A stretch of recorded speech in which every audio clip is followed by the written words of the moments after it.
Allow the two It's okay. It's okay. Off your mind. It's okay. Off your mind. Chai! Now wow, people wey suppose talk truth to power don't off mic. And if we talk, now 500,000 they go summer us, call them hate speech. But fear not, Maiyegun don't come. Him go torchlight every corner, nooks and cranny of all these bad people where they spoil our country.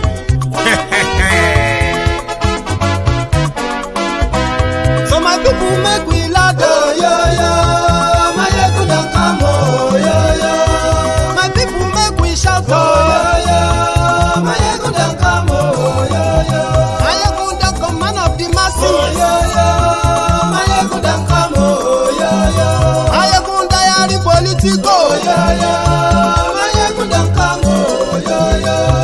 This one not the off in mind, oh yo yo. Maiyegun don't come, oh yo yo. Can in the touchlight every corner, oh yo yo.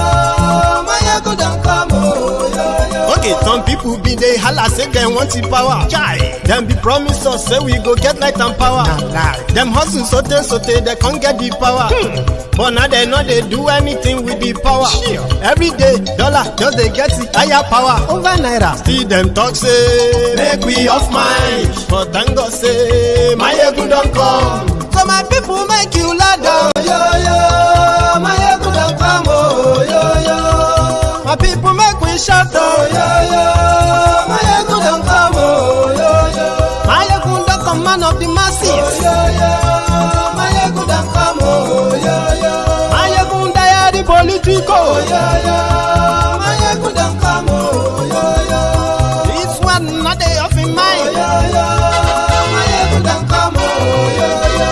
Person where they do evil, no one make person talk. Them say that Maiyegun, that man too they talk. He too they talk. Say Maiyegun Diary, he they hot like pepper. But every day then they take money in bulk. Poor man picking, they the street they hawk. Still them talk say make we no talk. But thank God say Maiyegun don't come. So my people make you loud, oh yo yo. Maiyegun don't come, oh yo yo. My people make you shout, oh yo yo. Maiyegun don't come, oh yo yo. Maiyegun don't come, man of the masses, oh yo yo. Maiyegun don't come, oh yo yo. Maiyegun Diary Politico.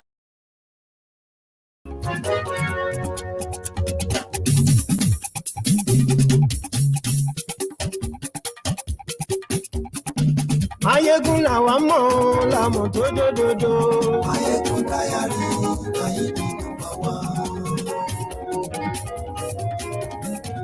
Maiyegun làwa mọ̀ làmọ̀ tó dòdòdò. Hello there. Maiyegun number one. Maiyegun ti dé o. Good morning to you, good afternoon to you, and good evening to you from wherever you are watching from. This is Maiyegun live. Gbogbo bó ṣe ń lọ ni Maiyegun já wa sí. Maiyegun Diary, Maiyegun number one. Àṣírí ọ̀jẹ̀lú kì í bò níbẹ̀ o. Thank you so much for joining me. And as you are joining, please, okay, like the broadcast, share it, invite your friends, invite your not so friendly friends, and tell them that Maiyegun is live. Maiyegun Diary, Diary Politico.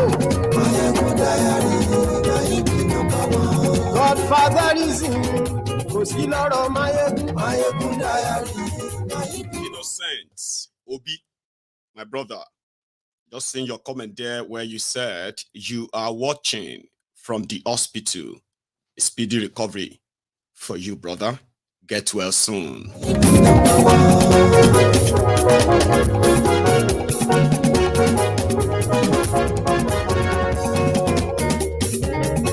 Àní ẹ̀sùn Raki. Maiyegun ti dé. Share the broadcast.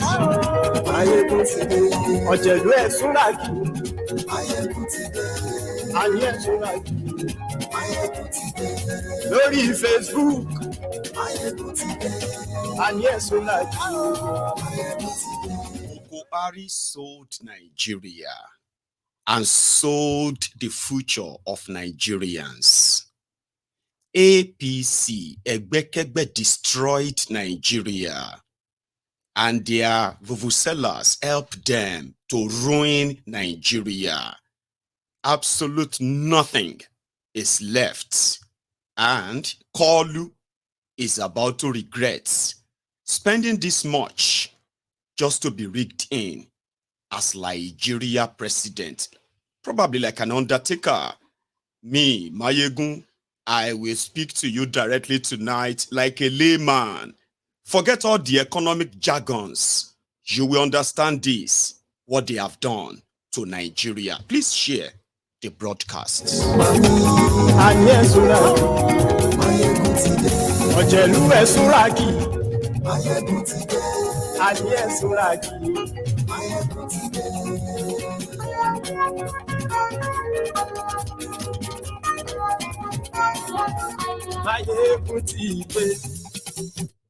Thank you. Good morning to you once again. Good afternoon to you, and good evening to you from wherever you are watching from. This is Maiyegun live. I have this clip I am going to kind of share with you before we get fully into this. There is problem, even though you know, or maybe you don't understand. You will understand tonight, even if you are an Agbadorian, a Batidiot, a Buhari Dane, Buhari Didirin, Buhari Dinotu, Dijatu, Buhari Shuku, Ngozi Hari, Nneka Hari. It doesn't matter where you belong. Ladies and gentlemen, these guys have technically finished Nigeria, but we haven't started. Thanks for joining us tonight, by the way, right? Share the broadcast. Let's get started with this. The impact of European and American and Russian and Chinese interference is a raw wound. It is not something that is in the past. It is something that is happening as we speak. And therefore, when we speak to it, we are speaking to it to warn ourselves of the reality. When we speak about the Danidas and the NGOs, these are bodies whose raison d'etre is to ensure that we remain in a perpetual state of begging. That is what we are doing to warn ourselves. And we are not for 1 minute saying that we will shut ourselves out from the rest of the world. What we are saying is that we must define how we engage with the whole world. And we are saying that as individual countries, we are weak, and the rest of the world wants to operate and to deal with us in our weak state. The United States of America are dealing with Rwanda on second-hand clothing. Rwanda cannot resist them. Burundi cannot. Kenya cannot. Uganda cannot. But if we are East Africa with a population of 300 million, we can. If we are SADC, we can. If we are ECOWAS, we can. So this is what we are saying. And we are saying further that going forward, we must also recognize our internal weaknesses. And what is our weaknesses? Chinua Achebe said it very well. The problem of Africa is simply and squarely one of political leadership. The rank of many political leaders in Africa are thieves. Let's call them by their name.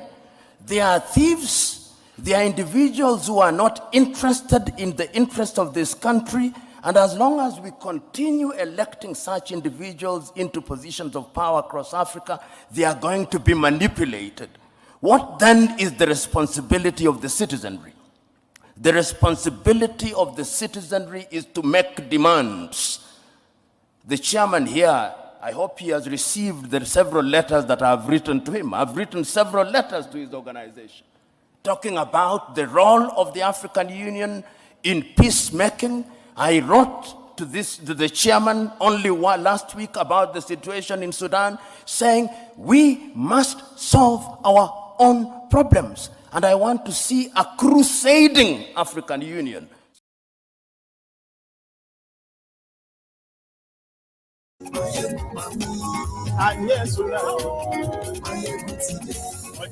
Thank you very much.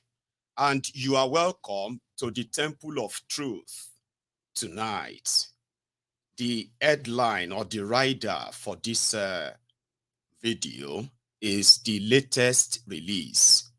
It's sort of an expose that nobody ever thought existed out of all of the financial rascality that took place under Buhari, APC, Egbekegbe. Apart from the fact that they led Nigeria through, into the rabbit hole of indebtedness, debts that would be repaid back in tens of years to come. Many of them are as long as 100 years repayment. In 8 years, the Central Bank of Nigeria gone rogue, where Emefiole, the head of the monetary body, supposed Central Bank of Nigeria governor, gone rogue, and gone rogue to the point that by the time they were done, they successfully put Nigeria on the map. In fact, at the top of the map as the poorest people on earth, as well as one of the most indebted, with nothing to show for it. 8 years of borrowing from just anyone they could borrow from. 8 years of indebtedness. At the end of it, over 97% of all the projects they said they embarked upon were uncompleted. The loss on Nigeria, the debt on Nigerians, including generations unborn. One of the obstacles that has guaranteed that generations of Nigerians are not only going to be born into poverty, they are going to grow and live and die in poverty throughout their lifetime. You see all this, right? You will think when things get this bad, people should be honest with themselves at this point and say, you know what, let's be honest now. If we don't fix this, we are doomed. So technically, Nigeria is bankrupt. Buhari took Nigeria from $7.8 billion foreign debt to over $80 billion today. Not just that, they depleted every penny they met, and they also destroyed all the golden goose laying the golden egg. I'm talking about the source of the revenues. They got them so destroyed that Nigeria became so insolvent to the point that it couldn't meet up just any quota, whether to pay up their debt, service the debt, or even meet up the natural resources supply to the world, which is that of natural gas. Something that gives them the forex, right? The backbone. They say, oh yeah, Nigeria has this or that.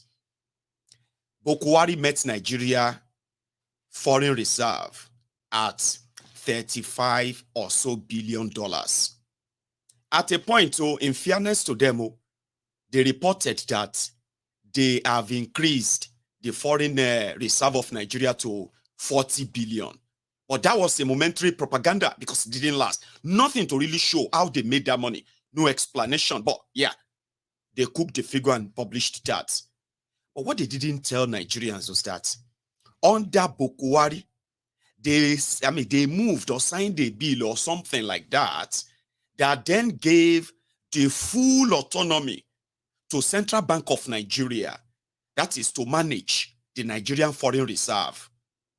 It is like saying, oh, Maiyegun, I've got this $5 million, right? And it is in so bank account. I want you to help me manage how money flows in and flows out of that account and keep me updated. And then I'm like, oh yeah, that's fine. I can do that. So what then happened? The same Buhari with Emefiole, they went straight to America to speak to Goldman Sachs, Watimagbo, Abi, you go down the hear am before. Goldman Sachs, very big name. JP Morgan, Watimagbo, Abi, very well, right? Emefiole and his central bank team with the approval of Buhari, they decided to use the foreign reserve of Nigeria as collateral to take cash. They took cash, dollars, from Goldman Sachs, as well as JP Morgan and some other lenders there. They took cash without the National Assembly approval for such. What was that money for? No explanation. Fitch, that one is a rating agency, financial rating agency. Now, let me explain some certain things to you so that you understand the implication of all of this very well. In fact, to you watching me, Okada rider, how does this affect you? How does this make your life hell? All this money that you have no idea of, how did they change or affect your life right now? Even though you are not in any way a foreign dealer or whatever be, I will explain it to you. You see these criminals, when they came, I told you before, I said, APC, Egbekegbe, they came to do three things, all right? And they came to steal, which is to loot. They came to destroy, which is to divide. Nigeria is already destroyed and divided, Abi. Then they came to kill, which is that anyone at all that stands on their way, you will be destroyed. Not just physically, like killing you, like, dead. No. They will kill you economically. And by so doing, a lot of you slept, you woke up, and you found out that you are battling with poverty. That is, 5, 6, 10 years ago, that wasn't the case. You had prospects, you had dreams, you were dreaming of where you were going to be 10 years ago. Where are you now? You see, that is called economic jihad. It is economic war. It touches everybody. And that's why some people who are so daft in their own politics, as they believe, right? Their religion, tribe, and all these things matter to them more than the activities and actions of these criminals and how much they impact on them. Nobody is spared, whether you are a Christian or Muslim. You know that, Abi? Nobody is spared, whether you are a Northerner or a Southerner. Before now, they said it's class war. Okay? The rich and the poor. But guess what? Right now, especially in the last 2 months, even the rich themselves also cry. Right now, it is happening. Right? Those of you under Buhari, when they were taking all this money, they were devaluing your naira. As they were devaluing the naira, even the dollars they were taking from America, they were not giving the dollars to businessmen, industries. Nigeria is an economy that is called import-dependent economy, which means Nigeria, no matter how blessed Nigeria is, natural resources and the rest of that, all those bragging, all right? Nigeria still depends. Over 80% of what they use in Nigeria are imported, especially their petrol. The biggest oil producer in Africa, once upon a time, doesn't have a refinery to actually refine his own crude oil to serve his own local consumption. What does that tell you? That's the chunk. Nigeria exports its crude oil, buy back the finished products, and then put the levy on the rest of you. So when they remove subsidy, how has life been since then? So let's go back to the borrowing and the devaluation. Initially, they said they were borrowing to improve your infrastructure, stop corruption, in order to improve revenue generation, and all of those shon, they were telling you those big grammar. To the layman right now, what did they do? Without any approval from anywhere, all right? As Nigeria economy was bleeding, they have already created what they call the round tripping. Now, the round tripping is that instead of the Central Bank of Nigeria, okay, remember, Central Bank of Nigeria is the one in charge managing the foreign reserve of Nigeria. Nigeria earn is forex, foreign exchange, mostly from the crude oil. So which means Central Bank, NNPC, two of them, they are supposed to be Siamese twins that cannot betray each other, or else Nigeria will be in trouble. Why? NNPC will monitor trade of the crude oil, ensure the money is paid to the what? To the Central Bank account. Then Central Bank in Nigeria will now gauge the economy, how much of the dollar should be left in Nigeria, how much of the dollar should be left in their World Bank foreign reserve. Now, Foreign reserve is like your credit, you know what they say about, what is this thing called again? Oh, a credit score. You know, credit score is for poor people. When you see billionaires, multimillionaires, nobody talks about credit score with them. Now, me and you, the middle class or the poor, because the capitalists who will give you the money, say, okay, want to borrow you money. They want to see how financially healthy you are as an individual. Can you pay back this money? What do you have in exchange if you don't pay this money? So then, if they realize that your chance of paying back is 50-50, so they will increase the premium. The premium is that the risk is that, okay, instead of them giving you loan at, let's say 5%, if you have a very clean and healthy credit, they know that you are worth more than the money you are asking. They will say, okay, 5%. But when they know that there are some other complicated blah, blah, blah behind, that they may not get their money easily, they will increase the premium. So which means they will say, okay, 20%, 25%, 30% interest, 50% interest, APR, Abi, what did they call them? APR, Abi. It is for poor people. They have the same thing for countries. The most indebted country in the world is the United States of America. We are talking about trillions upon trillions. But because everybody is trading in their currency, dollars, that gives them a leverage, which means whatever you do, wherever you are doing, they will get their cut. You're going to use their dollar. So with that, they are the ones who is now rating everybody, mostly rating everybody. So there is a body called Fitch. You see that Fitch is like a credit rating agency for countries. So that when your country go to World Bank, all the data of your country, the history of the loans you have taken before, blah, blah, blah, blah, blah, all those things, they will be available, readily available at the World Bank. Sure you get now. So this Fitch, as agency, they have put Nigeria in negative because Nigeria has entered a situation that Nigeria is still existing right now. That you can still stand up and say you are Nigerian and you are in Nigeria right now is a miracle. Do you understand? This Buhari's APC, what they did to Nigeria, that Nigeria is still existing right now. That every one of you are not actually on the street right here, picketing everywhere, chasing these criminals wherever they are, to the bottom of the heart of this world. Baba, is a miracle. Is surprising to some of those lenders. So what did they do? After NNPC gave room to oil theft that Nigeria has never witnessed before, ever in Nigeria history. Nigeria was losing 700,000 barrels of crude oil every day. When we put all of that together, Baba, it is a million, billion, trillion, grillions or something. But when we put the figures together in money type, Nigeria lost, ladies and gentlemen, over 300 billion US dollars to oil thieves. Guess those who are buying the crude oil stolen from Nigeria? The same West. The same people. Right?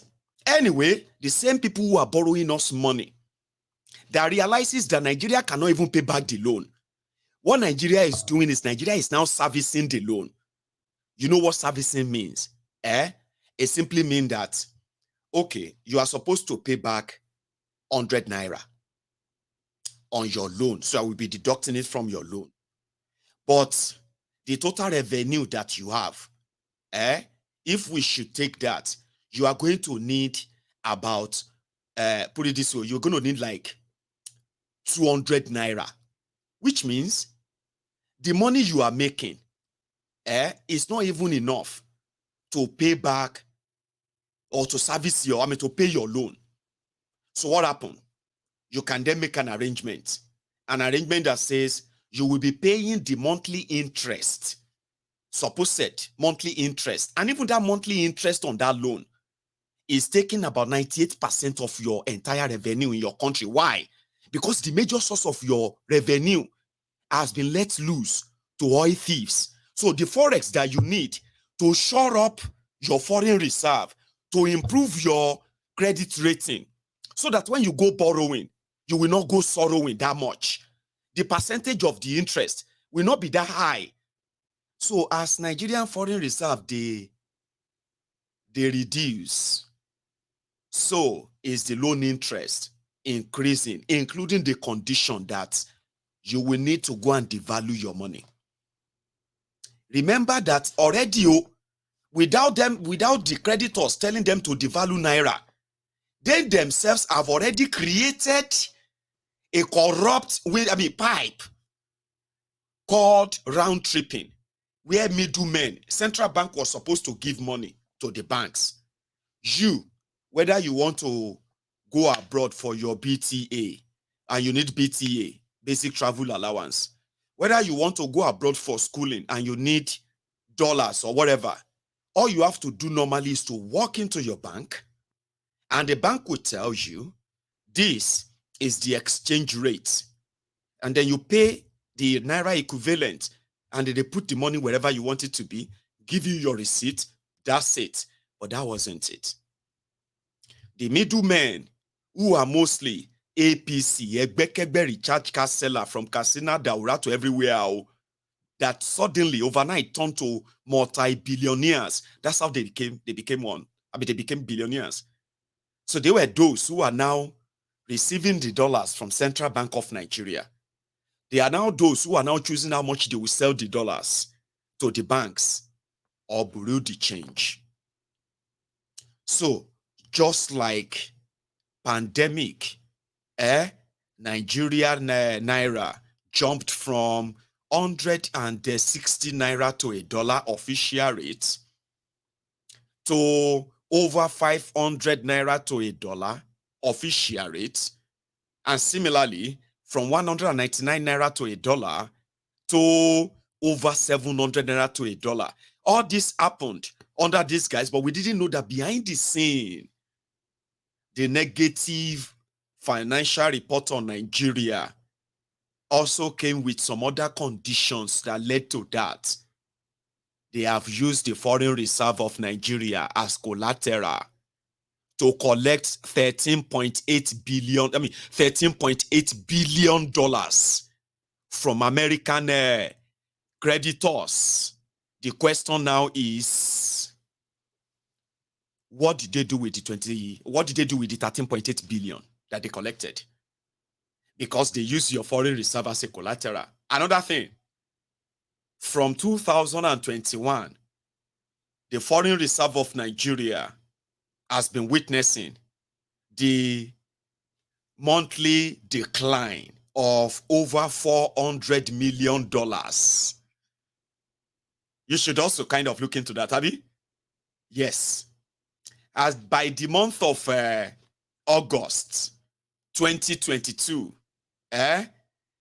the monthly withdrawal or deduction from the foreign reserve of Nigeria was put at $440 million every month. And as at July, which is last month, 2023, the balance in the foreign reserve of Nigeria is now put at 34 billion US dollars. But even at the 34 billion, 40.7% or nearly 41% of that money does not belong to Nigeria. It can be a liquidify assets that these American banks, the money is in their country anyway, World Bank, Abi. All they have to do is to take all their debts and Nigeria will be empty. Giant of Africa with, how much will be left? 20 billion US dollars in foreign reserve, where you have countries with 400, 500, 1 trillion US dollars as their foreign reserve. This is the reason why you are going to buy dollar for 1,500 Naira. Let me explain that to you. You will pay through your noses with the ruins that is going to hit the Naira in the coming days. You see, normally the depletion that lasted for 8 solid years. I'm talking about depletion in revenue. May I explain that one to you? Nigeria has two means, or should I say Nigerian government? They have two means of generating revenue. The highest one is from the oil sale, crude oil sale. Nigeria doesn't produce, or should I say, Nigeria doesn't operate the extraction of our own crude oil. Can you even believe that?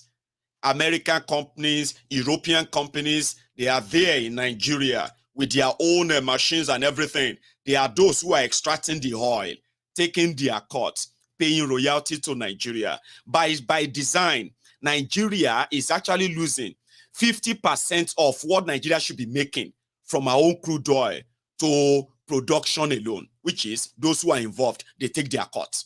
All this Shell, Chevron, all these people, you are kind of hearing their names. I don't know if they are still there. They brought their equipment. They were not employed by Nigerians or Nigerian government.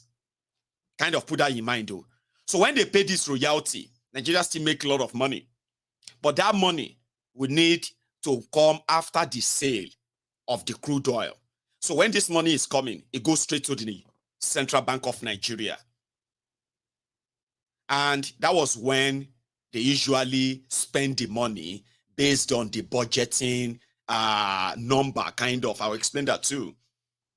For example, if a barrel of crude oil is $80 per barrel, because of the expected sale by the Central Bank of Nigeria, then they can say, you know what, we can make so amount of money, so let's write our budget. They will now write the budget on what they are going to spend on power, what they are going to spend on road, what they are going to spend on this or that, which is your national budget. Now, when they now have to quote the budget, they have to put something called the benchmark, oil benchmark. So if a barrel is $80 per barrel, they can say, oh, we expect to sell the barrel at $50 per barrel. So what that means is that if they put the budget on $50 per barrel, right, and it ended up being sold for $80 per barrel, that is $30 different on each barrel. So if you now sold millions of barrels in a month, that's going to be like times $30. Now, if your budget says $50, that means you have enough money to fund your budget, and you still have excess that you can save. Sure, you get now. But despite all that, what happened to Nigeria was that avenue of making so much money got taken over by Buhari and his men, who became the oil thieves. They were legally taking oil. You've seen some of the oil tanks, the vessels, the ship, you've seen them. That's not something that you and I can just carry bucket and jerry can to go and steal crude oil. It takes a lot of teamwork, including the involvement of the security and all of that, Abi. So they opened the door for these thieves for years, and Nigeria lost billions of dollars, trillions of money. Do you want me to tell you what that means in Naira? What Nigeria lost under Buhari to oil thieves? I'll tell you. Plus or minus, if you use today's exchange rate, it means that Nigeria lost $300 billion. So Nigeria lost over 200 trillion naira. 200 trillion naira to oil thieves. Think about that. Think about that monument. I told you that Nigeria is still existing right now. That all of you are still waking up and say, I'm going to work. You are waking up, you are saying, we have wedding this weekend. You are going to, I need to meet with my business contacts. And all of that is a miracle. Seriously, a miracle. But you will get there. Slow but steady. Win the race. You will get there. Everybody will feel it. And you'll come back to MaiyegunsDiary's sermons. That will always be there, no matter how much you try to avoid the truth. So Nigeria lost money. That's the first revenue earner for Nigeria. Lost money. Nigeria became beggar, begging people to borrow them money at ridiculous exchange rates and, at ridiculous, interest rates and conditions like devalue your naira. Go and devalue it. Go and devalue your naira. So Nigeria was losing so much money because the money was going into the private pocket of Buhari and his cronies. Of course, The second avenue that government of Nigeria make money is through through taxation. And you know Nigeria has they have the population. But the problem is this, more than 60 to 70% of the population, they have no jobs or they are mostly underemployed. What does having no job and being having a job but still being underemployed, what does that mean? That simply means that if you don't have job, you know you don't have job. Like very, very, very bad situation. No job, no revenue, no income. But you have job. But that your job where they are paying you 10,000 naira, 20,000 naira, 30,000 naira, and you are existing in that Nigeria, you are pretty much like poorer than you probably would think of, or you admitted that you are poorer than you should be, even though you have work. You do go work every day, 30 days a week. But look at the way you are living. Do you think you are not hardworking enough? So you have the population where nearly 70% of your people are either unemployed or underemployed. A disaster. That means you are losing so much money. You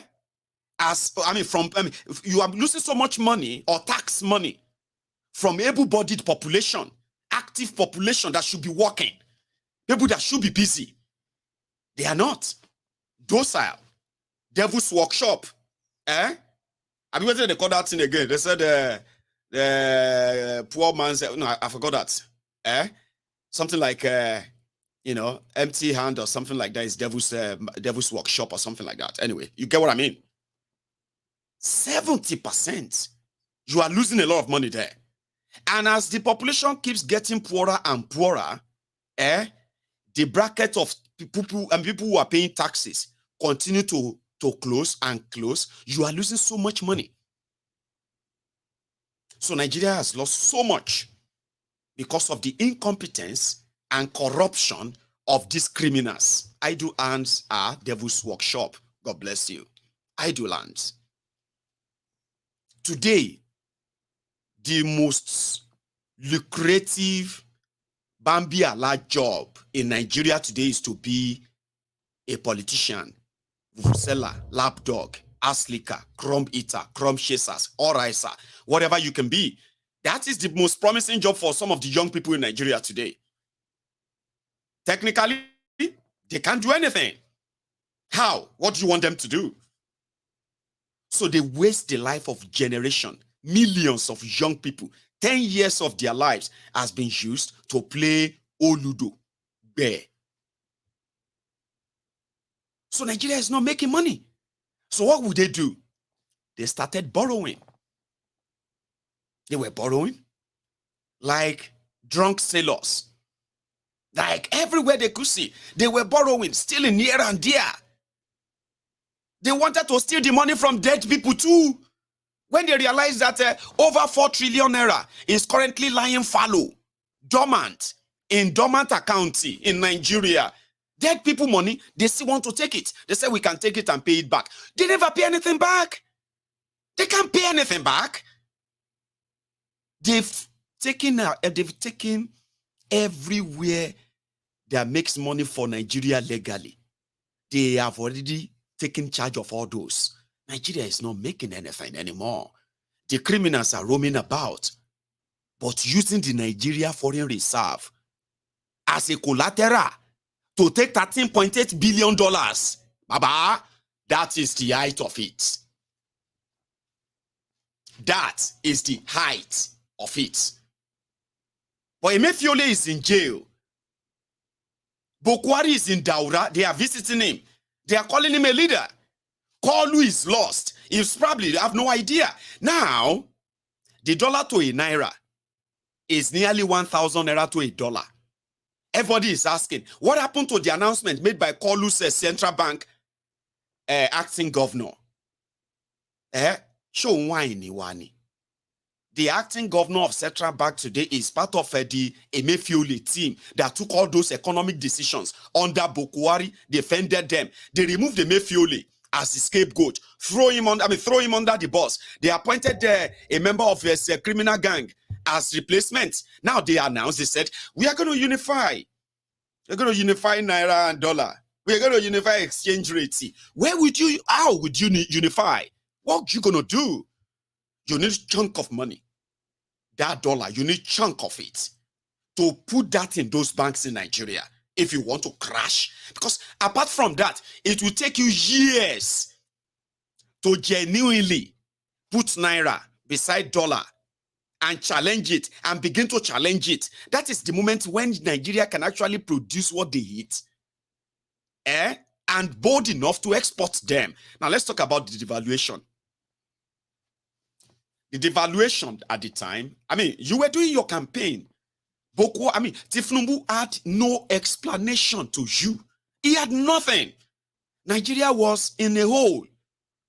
You were feeling it. They were telling you that is those who are thieves.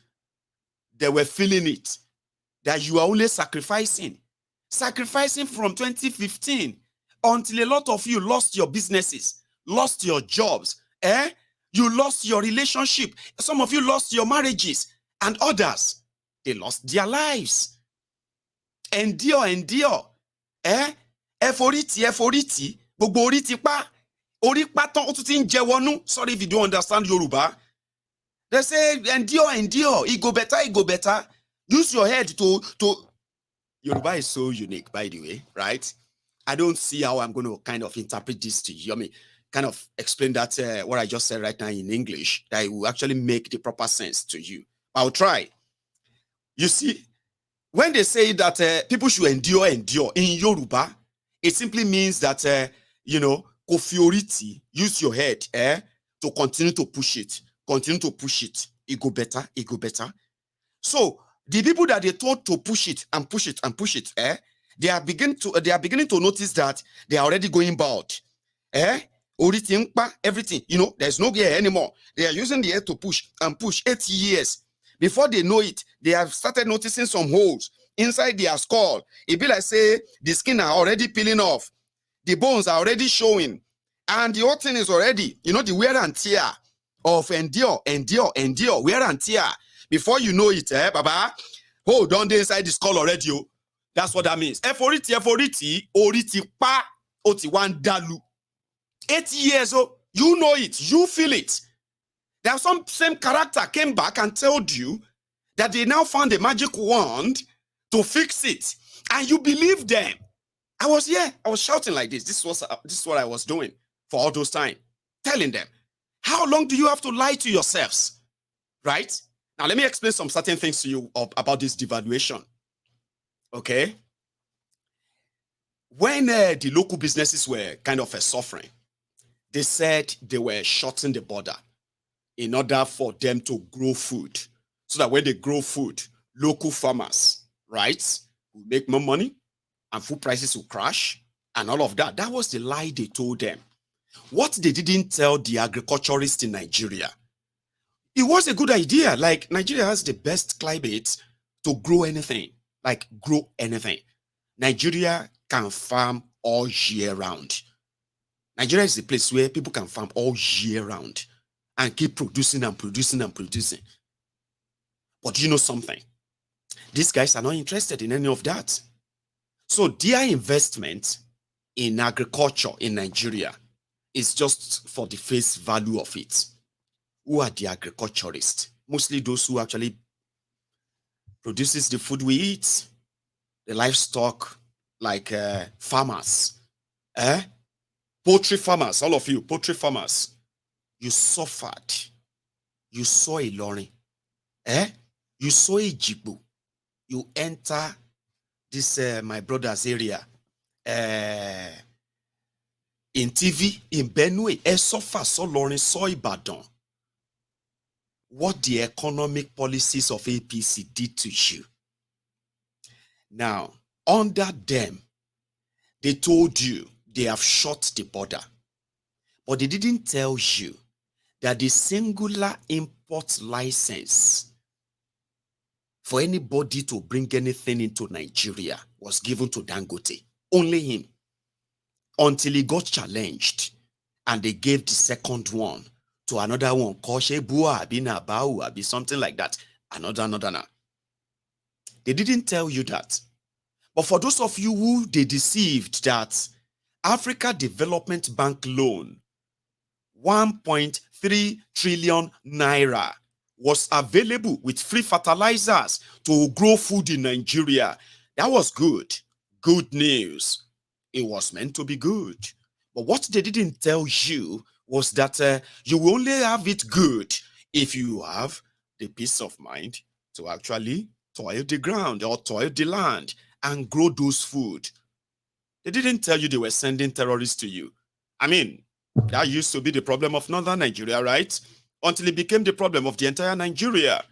They didn't tell you that. And under them, they did all they could to suppress your voices. And you know the worst case scenario, right? It wasn't left, I mean, the people who were just like farming on the land were not those who were suffering this alone, right? The terrorist attack and the rest and the scam, right? You see those ones who are also into non-land farming, blah, blah, blah, like livestock, like those who are into fishery. I have a friend.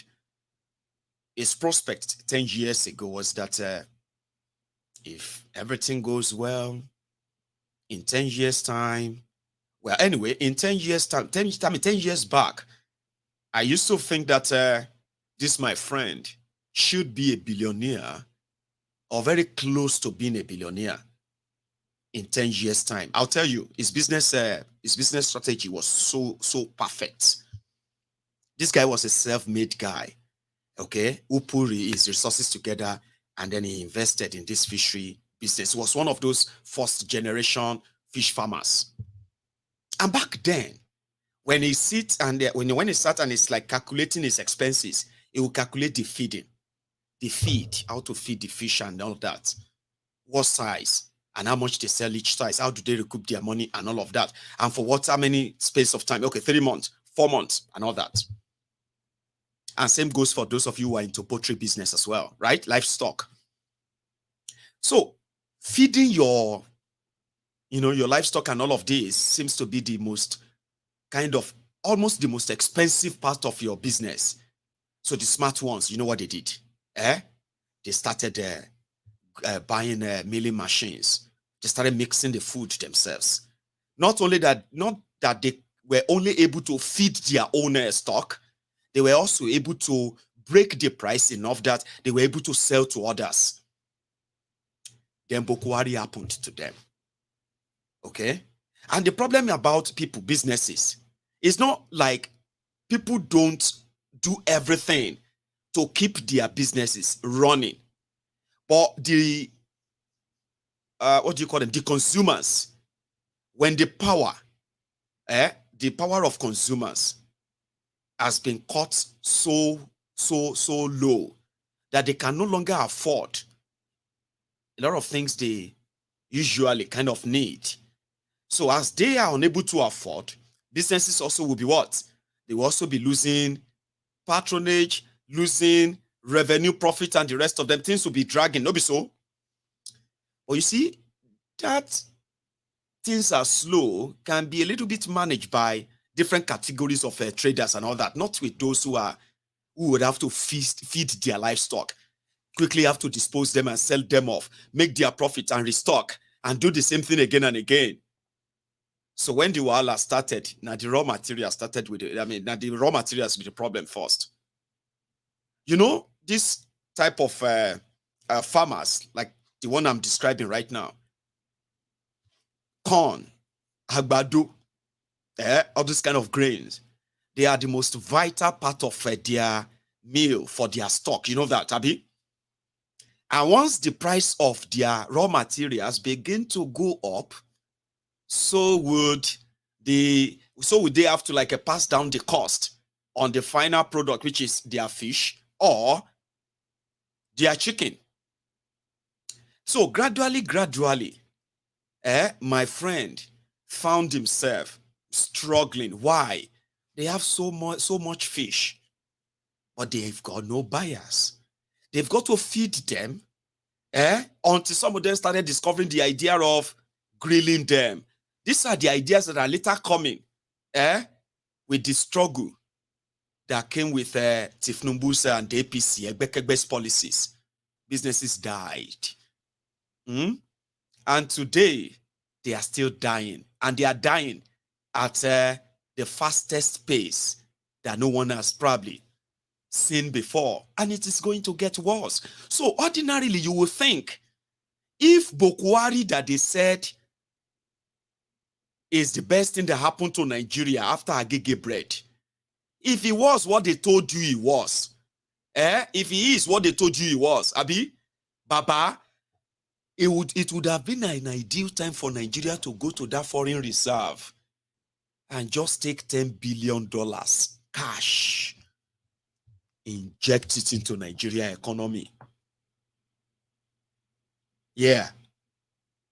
All of you who are into all these businesses, make them allow you have access to those funds to keep your businesses afloat. That is what they do where I live when things get this bad. But in their own way, they mostly always see it coming, and they don't lie to themselves when the shit hit the fan, not like in Nigeria. Emefiele used 41% of Nigerian foreign reserve. Buhari ordered that $13.8 billion was taken from lenders in America. And nobody is right now asking, where is the money? So what did they do? What really triggered the lenders was that, these people be weirdo. I mean, did you hear that they have printed over 23 trillion naira? And they have also, central bank printed 23 trillion naira, and they loaned it to Buhari's government. These ones are mad people. It's better we let their country know that we will recoup our own money when we are ready, because the collateral is right there in our backyard. All we need to do is just to write the World Bank and say, we are taking 13.8 billion. Or maybe that is just the loan. No, we don't even know the interest. Maybe at the end of the day, when they will finish the whole thing, Nigeria will be paying about 20 billion to them. So why? Why are these guys still in their homes? I mean, Tifnumbu on his own, if the court no remove him, in fact, if the court remove Tifnumbu this time, now favor that they do him. Look at me very well. Would you me dada? In another 6 months, even Tifnumbu will sit down whenever his dementia, in a way, come under control. He will sit down and he will ask everybody around him, Kini mo nshembi, what am I doing here? Go and write it down. The mess they have put Nigeria in, technically, Nigeria is already finished. Technically, Nigeria is bankrupt. And unfortunately, the criminals who perpetuated this, the finance minister under Buhari, Pastor Ruga, the head of economic team for Buhari, what do you call that one? Buhari himself, Emefiele, that is in their detention, and everybody involved in this haste, they should be in cuffs, right now, just right now, like as much as yesterday. Go and arrest them now. Just sit down there, they shout, they make noise, they do all this. Go and arrest them, idiot. Emi lo npe ni idiot. Emi lo so me go arrest them. Want to arrest the lives yin, want to arrest the future yin, want to arrest our money. And the way I can make it easier for you is that, just go and sit down, relax. You have no idea. What they have done right now is that Nigeria is so vulnerable right now. And Nigeria is going to war. Yeah, Nigeria is going to war. Even though they are saying that it is not Nigeria war. Now, ECOWAS. But you and I know that if there's anything that Kolu is currently doing to try to take attention out of his own legitimacy in Nigeria, plus whatever the West has on him, or whatever they have on him. Baba, even this distraction, no, they distract anything. The Northerners that kept quiet under Buhari, that saw the escalation of insecurity in their region. They publicly once told us that protest is haram. Do you remember that? That protesting is haram, forbidden under Buhari. The looting and stealing is not haram, by the way. Corruption wasn't haram. Terrorism wasn't haram. If you probe me to these jihadist fanatics, well, call you that want to distract everybody and take your mind away from this calamity that has befallen Nigeria. Baba, the distraction is not distracting. If you ask me, oh, in fact, it is raising more concern, even though the Nigerian military just told us they are loyal to Tifnumbu, that will not be any coup in Nigeria. Why are you telling us? They said some people are calling that there should be coup in Nigeria. Okay. So you are telling us that Nigeria military is very strong and blah, blah, blah, blah, blah. So to reassure Kolu, Tifnumbu Jaga bandits, Ashiwaju àwọn olè, Ashiwaju àwọn agbéwiri, Ashiwaju àwọn agbèrò, or your pampers, or your diapers, we shall shut, and the rest of you like that, right?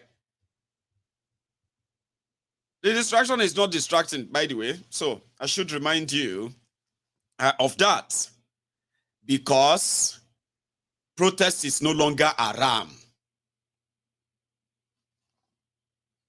But one kind of, this time around, I want to go to Niger. We'll go to Niger.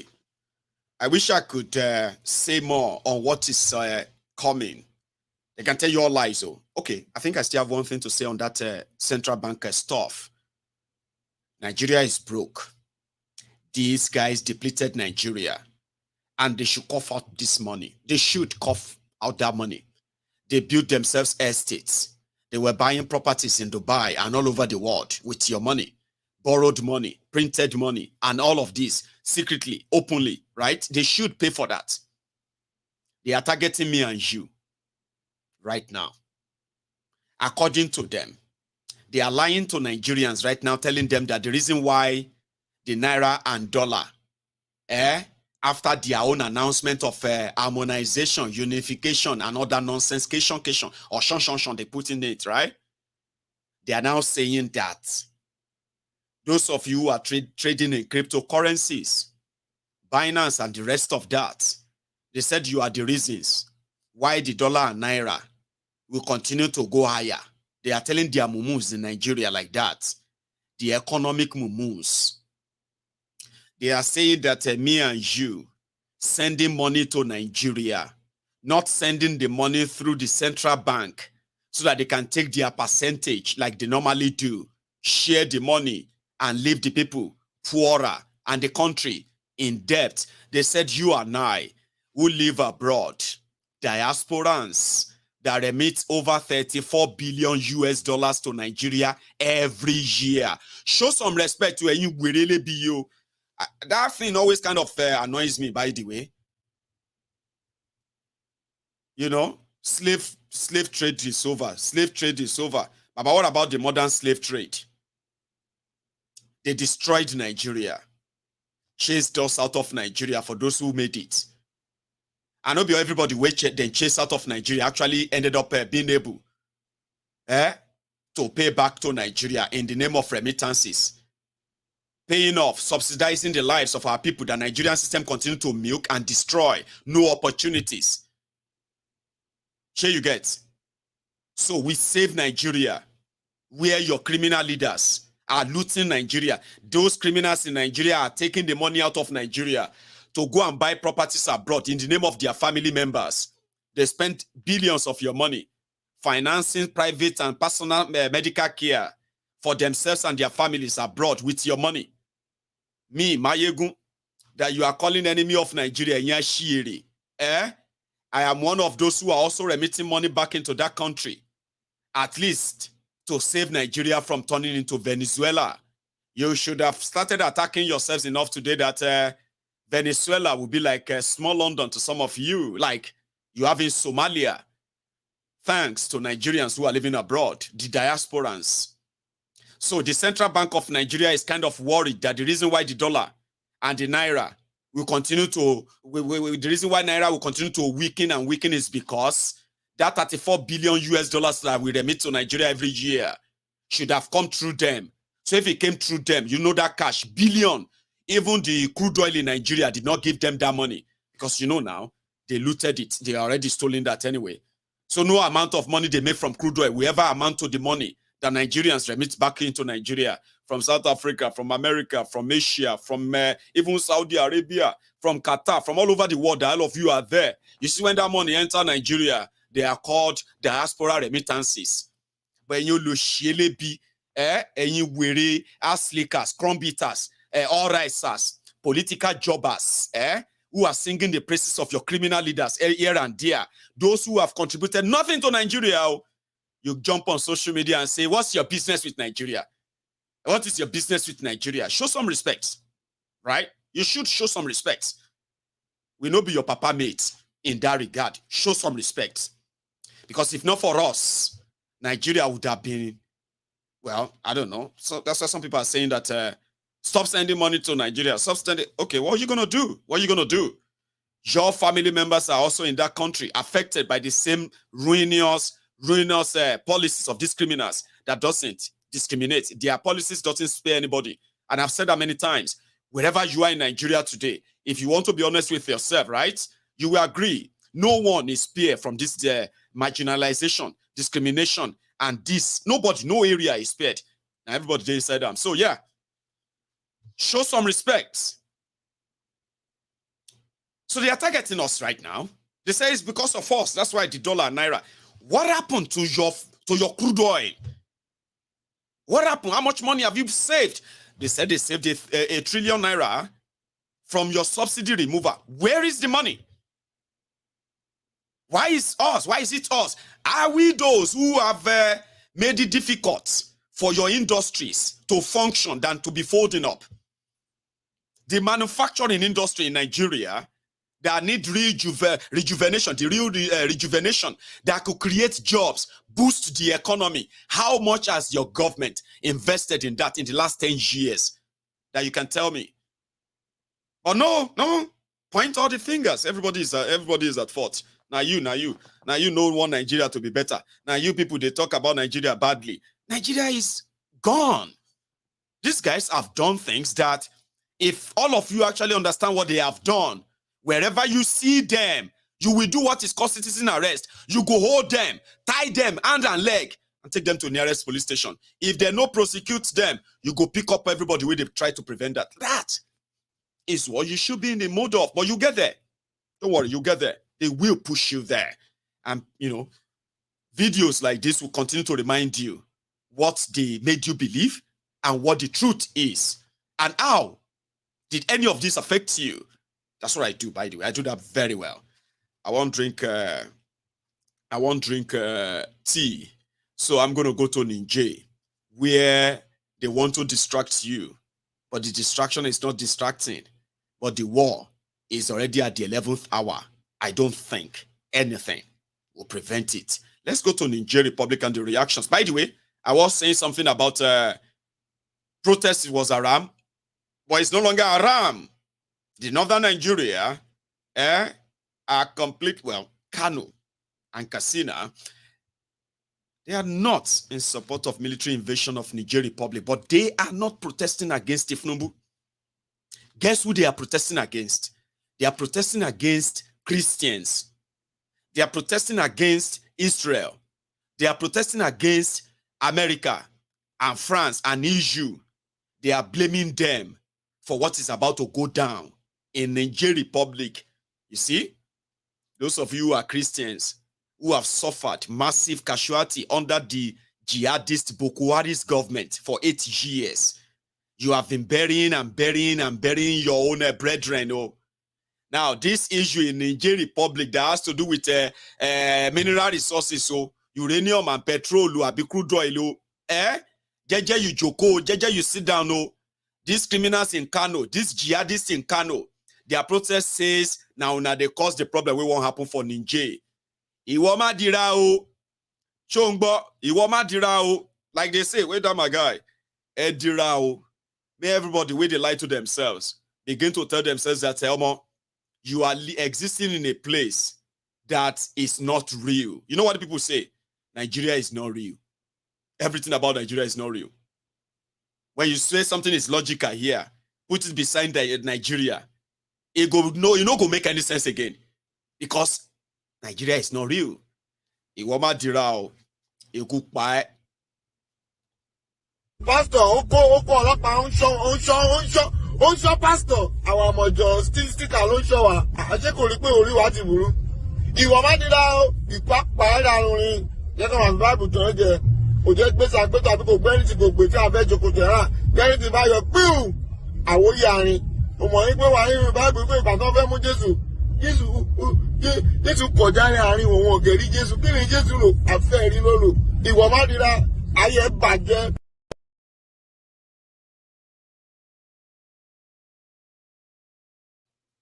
So, in Benin, Niger Republic and the looming war. So we'll start with that. Then we'll go to Kano. But first, let's start with Otara. What Otara said and how the Kano people, Katsina people are reacting. How are the Nigerians reacting? What's going on in Niger right now? You saw the other time when they said, Ivory Coast, Abi Côte d'Ivoire, military, they were ready. I'm coming. Let's start with Otara. I've had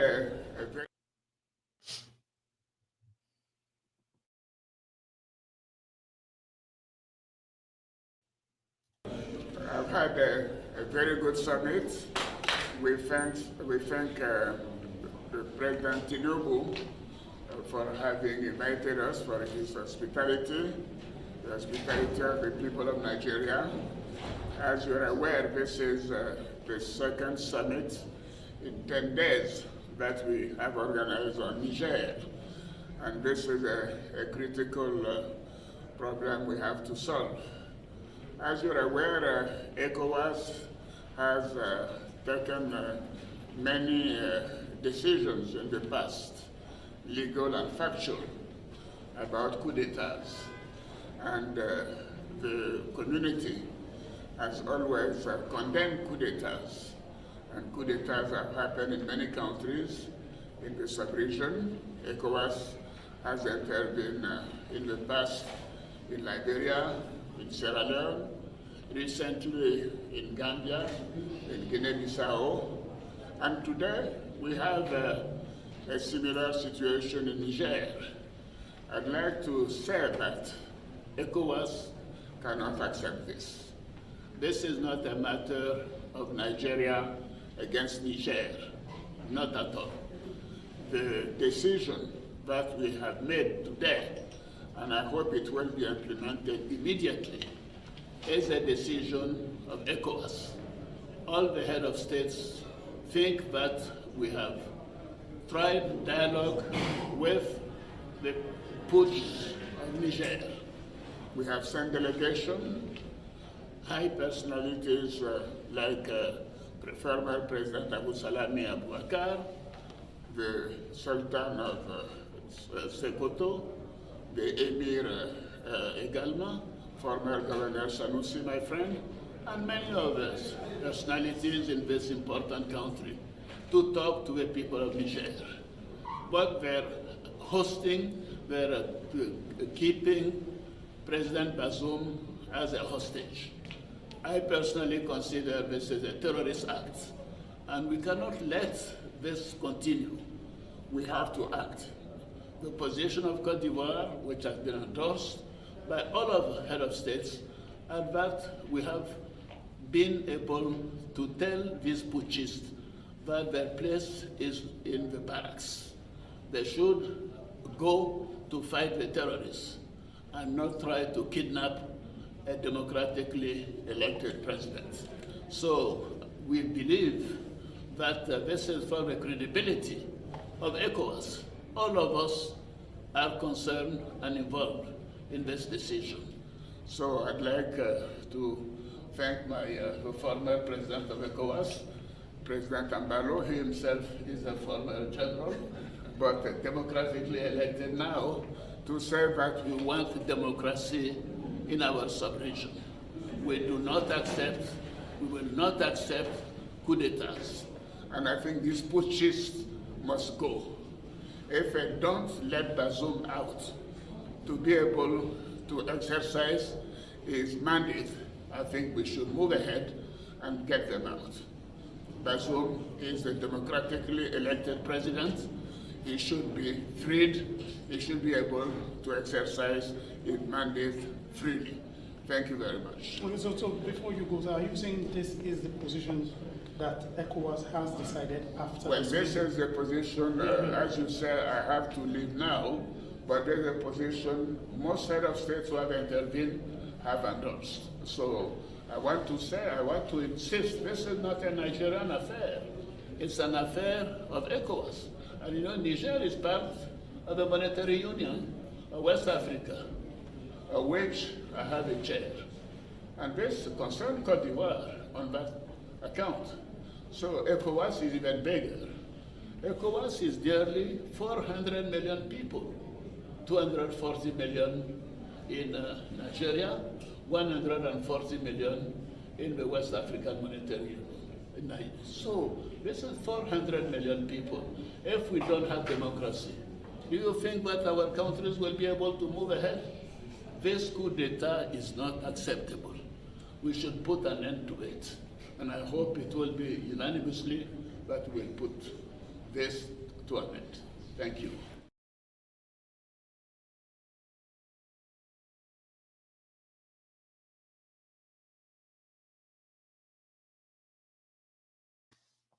Agodo, that's Otara.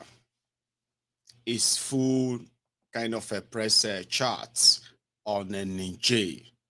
And that is not surprising, as we later discovered.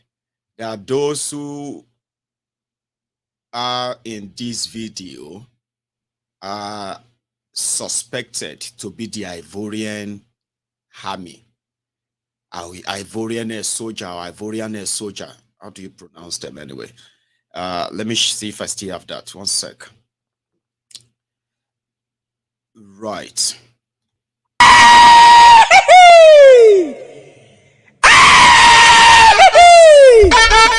Yara assalamu alaikum.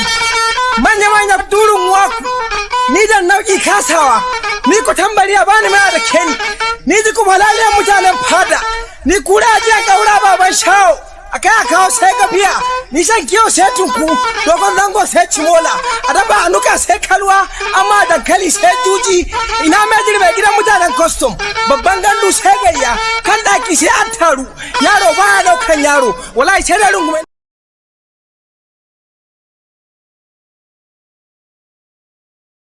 I think that was the moment I was talking about, the Onurugmo.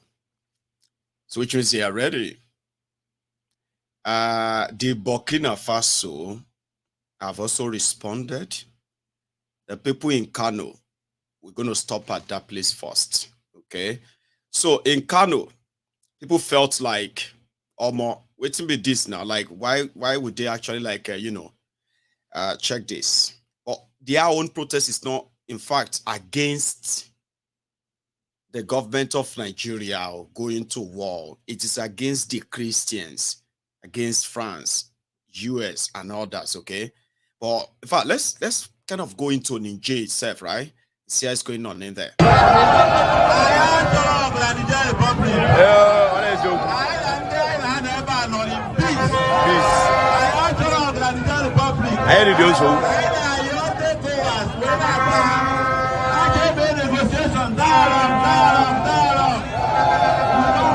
We don't want war. We want peace.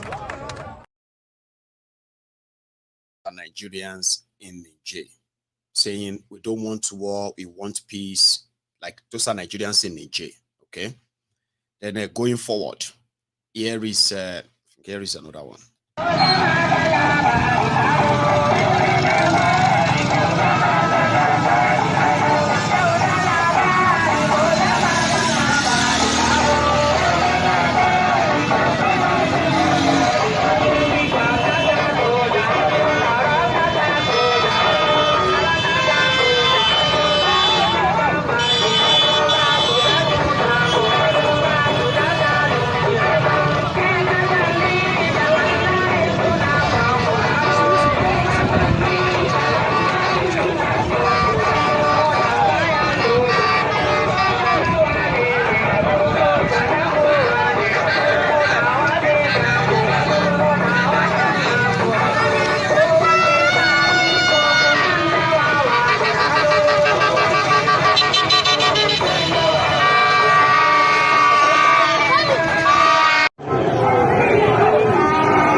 In front of the French embassy, Nigeria embassy, they have been witnessing massive protests in the country's capital, Niger. And that's just on the streets. It's coming to Kano, or I think in Kano, right? Where, like I said, their protest is not against Nigeria government, Tinubu or anybody. It's against, America, France, debt to America, debt to France, debt to Christians, and all of that stuff, right? I'll show you one of them. Oh, I thought I had the clip earlier. Hang on. Where is that again? I think it's this.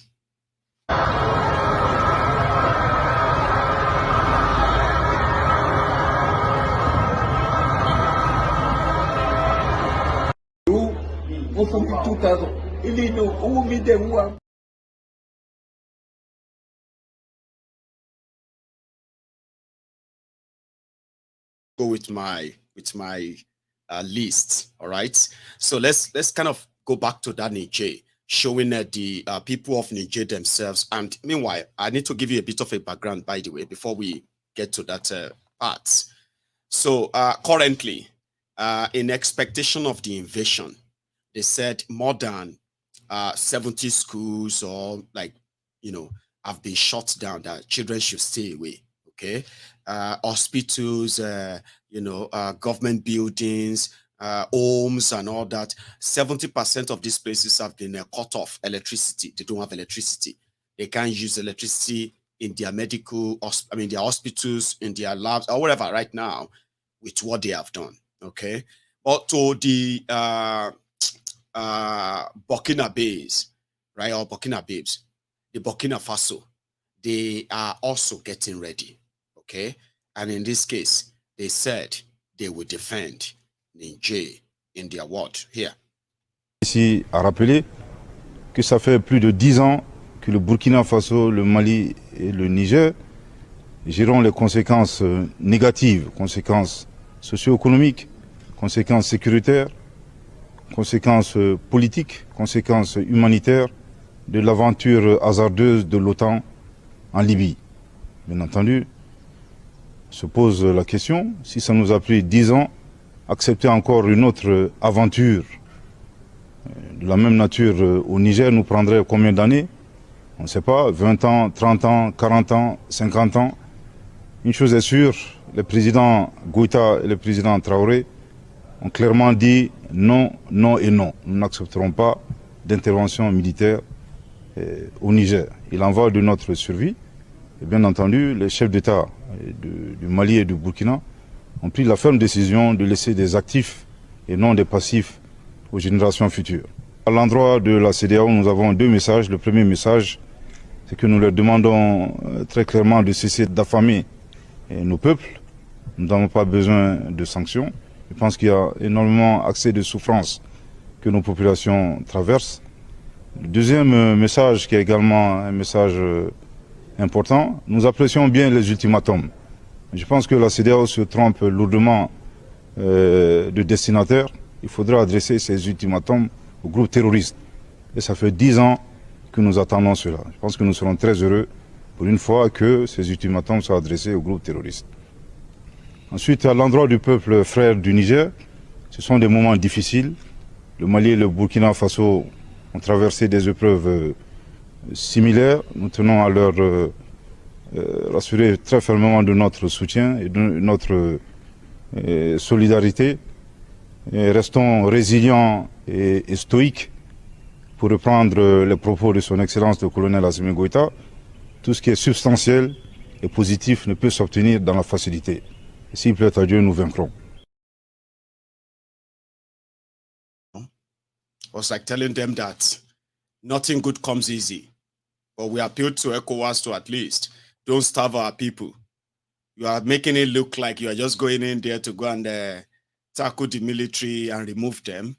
So what about the humanitarian crisis that's going to follow?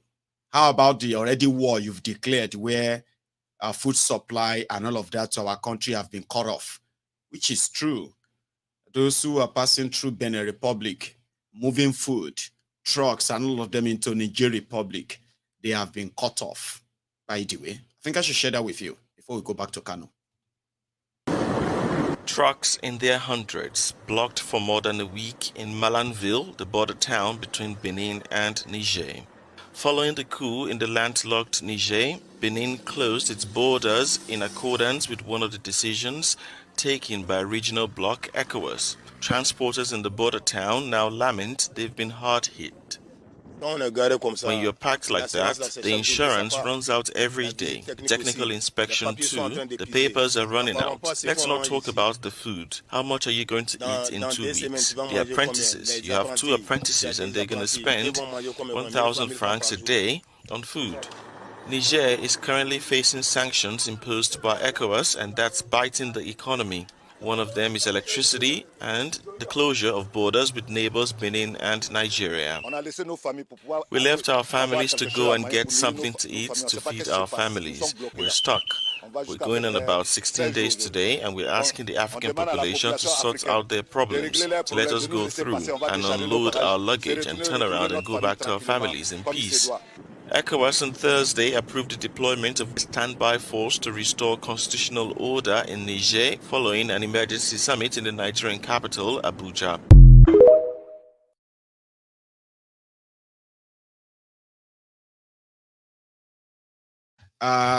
Just like I said, the top surface of declaring war, declaring all this, making all these pronouncements by this ECOWAS or these African countries is just the surface they are telling you. At the bottom of all of these announcement, and all of them are the real people like me and you, whose lives are going to be truncated by all of this, or already have been truncated. Lives, businesses, and people like that who are going to be the real loser. At the end of the day, those are the casualties you're counting there, the ones on camera, by the way. There are others that you probably will never see on camera, and they are also going to be the victims of all of this. You know that? Well, in Kano, where it was an Aramto protest, this time around it isn't, right? And because they believe that their brothers and sisters in the Niger Republic are in danger of world politics. But they have no demand from Tifnumbu or Nigeria in all of this.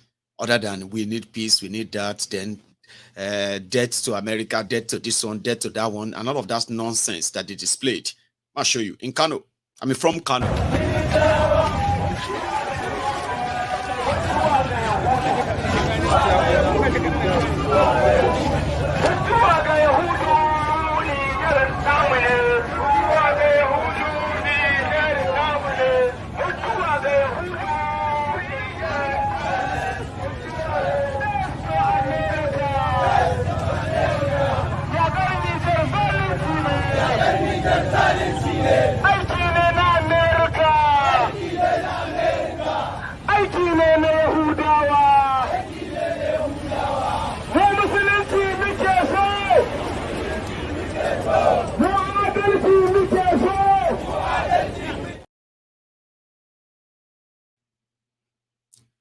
From Kano.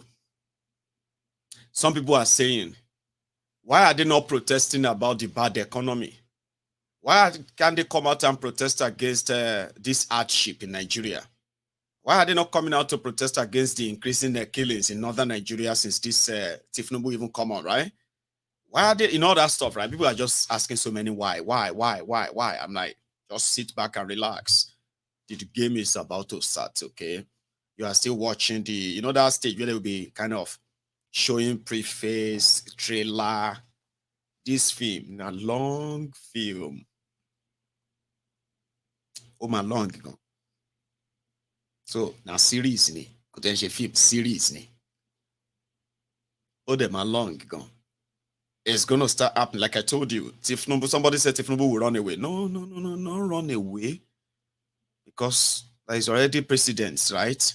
Precedents that it can be your president from anywhere. If no court removes him, right?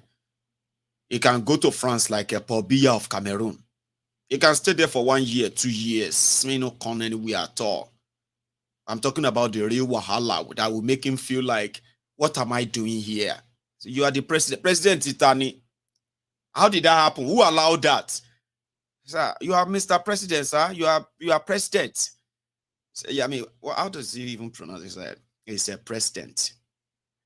Mr. President. You are Mr. President. President. Say, Presi, which club? Nigeria president. Say, president, what am I doing here? Okay. Egba me now. Help. That is what the situation is going to get to. I mean, maybe not in public, but you go come back and tell me that, Omo. But because they are greedy, and until you chase them, if you don't do anything, they will stick around, stay around, and destroy you further. And who are you going to blame? Who? God. That doesn't love you. Oh, God didn't love you enough. We'll go back to Niger. They still have a chance right now to tell them, stay away, we are fine. Before the gun starts banging, before the bomb starts going off as well. And the smooth plan military operation will now lead to a full-blown civil war, regional war, and on like that. Somebody even sent this. This is count this as a joke, by the way, okay? Somebody sent this in. They look onto. Oga Tinubu, you dey see, Niger don't go reinforce. They don't go invite Burkina Faso, Mali. See the troop now when they wanted to enter Niger. When you say you want fight, you get army to fight them. Now you don't feel use and fight insecurity for Nigeria. Then they wait for you. People are fighting for their freedom. You say they corrupt like Nigeria when they look onto. Then they wait you now. Not say if it's set you will fly. They look onto. Oga Tinubu, you dey see, Niger don't go reinforce. They don't go invite Burkina Faso, Mali. See the troop now when they wanted to enter Niger. When you say you want fight, you get army to fight them. Now you don't feel use and fight insecurity for Nigeria. Then they wait for you. People are fighting for their freedom. You say they corrupt like Nigeria when they look.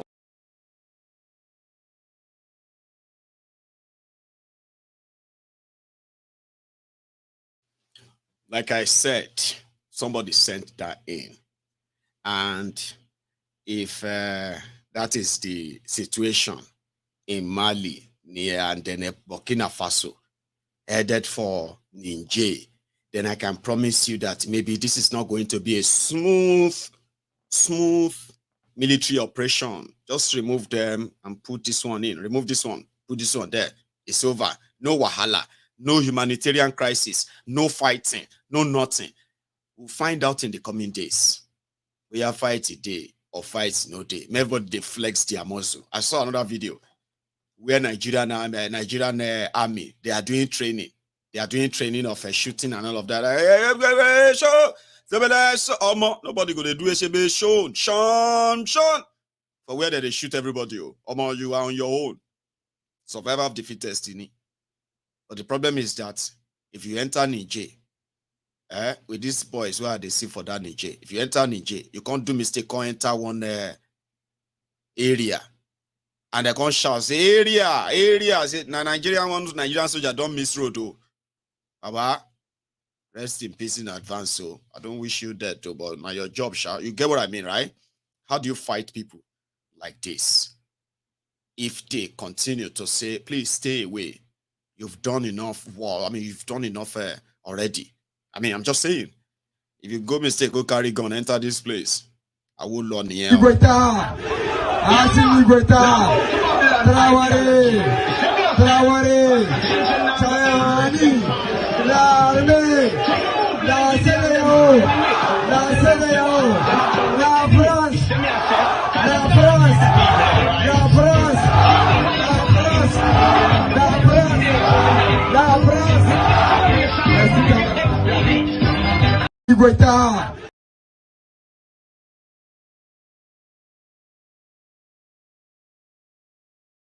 I don't know if I was the only person who heard. I don't know if I'm the only person who heard that Yaya France. I don't know what that means. If they say Yaya Nigeria, you carry your gun. You are doing Nigeria army. Yeah. Nobody go to do shon like I told you. They do your Nigerian army inside the streets. And then you hear somebody say, Yaya Nigeria. You see how he move his leg? I will learn here. Or your loyalty is to Tifnumbu.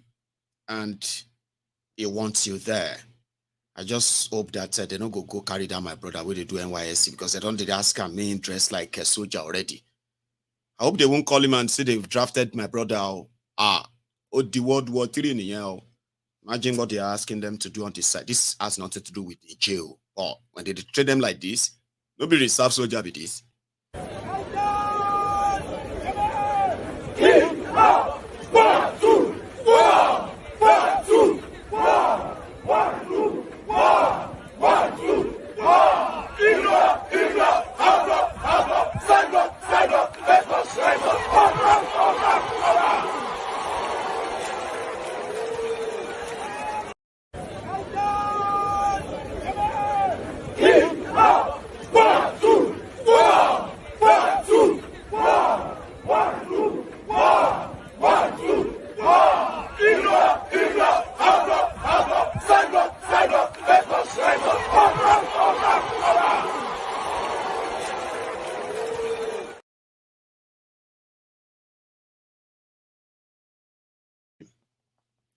I don't know if that video is recent or old, but someone somewhere posted that video online.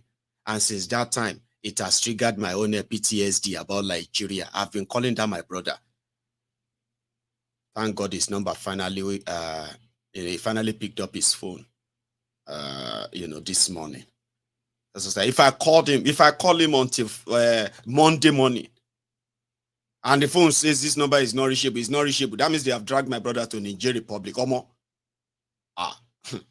And only call over me, war Adeyinka grandson, one bit over new. I'm a Brazil, any chemical bomb.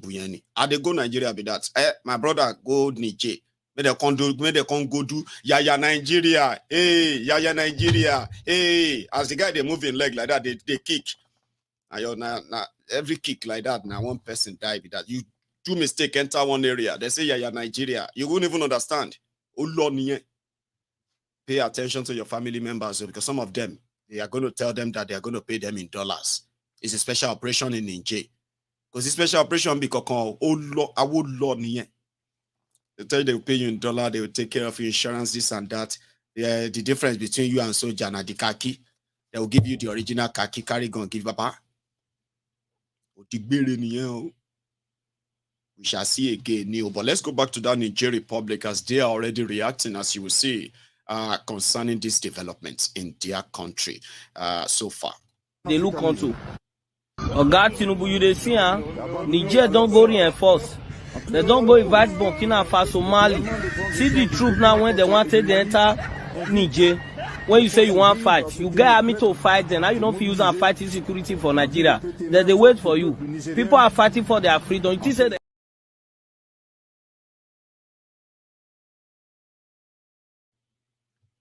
Omo Yami, I decided to replay that video so that you can know, say you are not going for any, what do you call it, a boot camp. Like Boko Haram Tifnumbu said, if the situation require him to do this, just know that that's what he's talking about, to recruit 50 million youth and all that nonsense. So I'm sorry, I kind of want to put it there just to refresh, all right? Then we'll go back to Niger. I keep going back and forth, right? Welcome to the party. MaiyegunsDiary Politico. And we are competing with armed robbers and the bandits to recruit from the youths who are unemployed. 33% unemployed.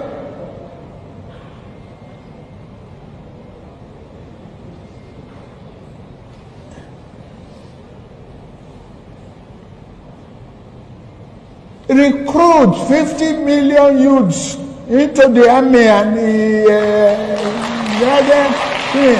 Take away from their recruitment source. What they will eat? Cassava, agbado, corn in the morning, yam in the afternoon. It's growing here. You create demand and consumption.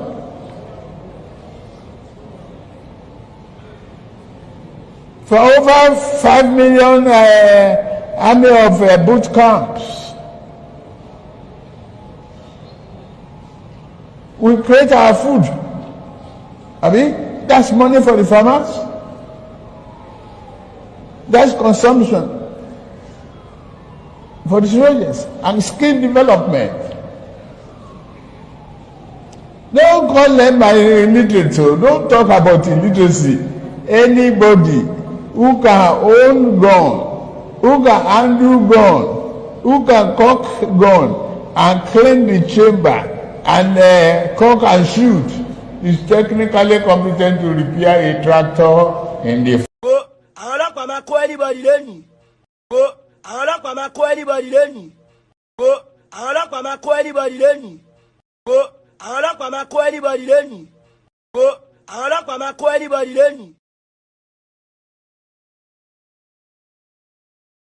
My last year, sure you get Toba Riemu. The day they will start doing the recruits, I pray DSS, if you are watching this video, you get everybody there with it on my platform. Go on Facebook right now. The Agbadorians, they said a bag of Agbado has jumped from 16,000 to 63,000. Even Agbado, you know, go see and shop. If the situation is not me, that's where the situation is. So if you are now looking for those two recruits, come on to MaiyegunsDiary Politico. Stay on Facebook, mostly on Facebook. You go see all of them. Once they talk, click their profile. They are just, what do you call it? They are just air wasting vessels themselves, like a bunch of, Anyway. So the people they are sending you to go and meet in Niger, indeed, they have turned it to everyday, kind of the people they want to save, Abi. They have turned it to everyday protests. So you've seen some of them, Abi. I'll still show you a few more, all right? Maybe one or two more before we move on, okay? So yeah, from that same Niger.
we have heard that the light is green, and we're just waiting for the first boom.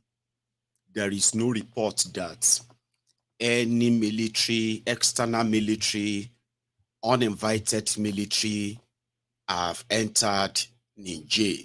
No report yet. But from what we have already heard, for those of you who are praying for military, I pray that you will get what you are praying for, but be careful of what you pray for. Okay? The military in Burkina Faso and in Mali, they have already set in the law, the rules, limitation, most of them that are more on human rights, so to say. Now, they are saying they're going to kind of have to control what people say on social media about the junta in Niger.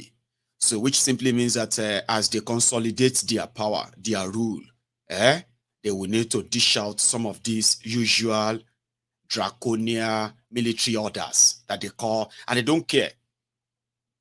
Here you get now. However, like I said, I will only wish you what you wish yourselves. But I want to stop by at Pastor Adeboye's church. Pastor Adeboye was talking about war. And I kind of want you to, let's listen to that, okay? He was preaching against war. And it was clear, kind of asking for peace, even though if it is too late. Right? I'm a small boy. Ọmọ kékeré ni mí. But I was at the battlefront during the Civil War. Ṣùgbọ́n nígbà ogun abẹ́lé, mo wà níwájú ogun náà. Not as a soldier, but I lived near the battlefront. Kì í ṣe bí ọmọ jagunjagun o, ṣùgbọ́n mo gbé ní ibi tí ogun náà ti ń jà. And what I saw. Ohun tí mo sì rí nígbà yẹn. If anybody asks me to choose between war and peace, ẹnikẹ́ni bá ní kí n yàn nínú ogun tàbí àlàáfíà, I will choose peace. màá yan àlàáfíà. What about you? Ìwọ ńkọ́?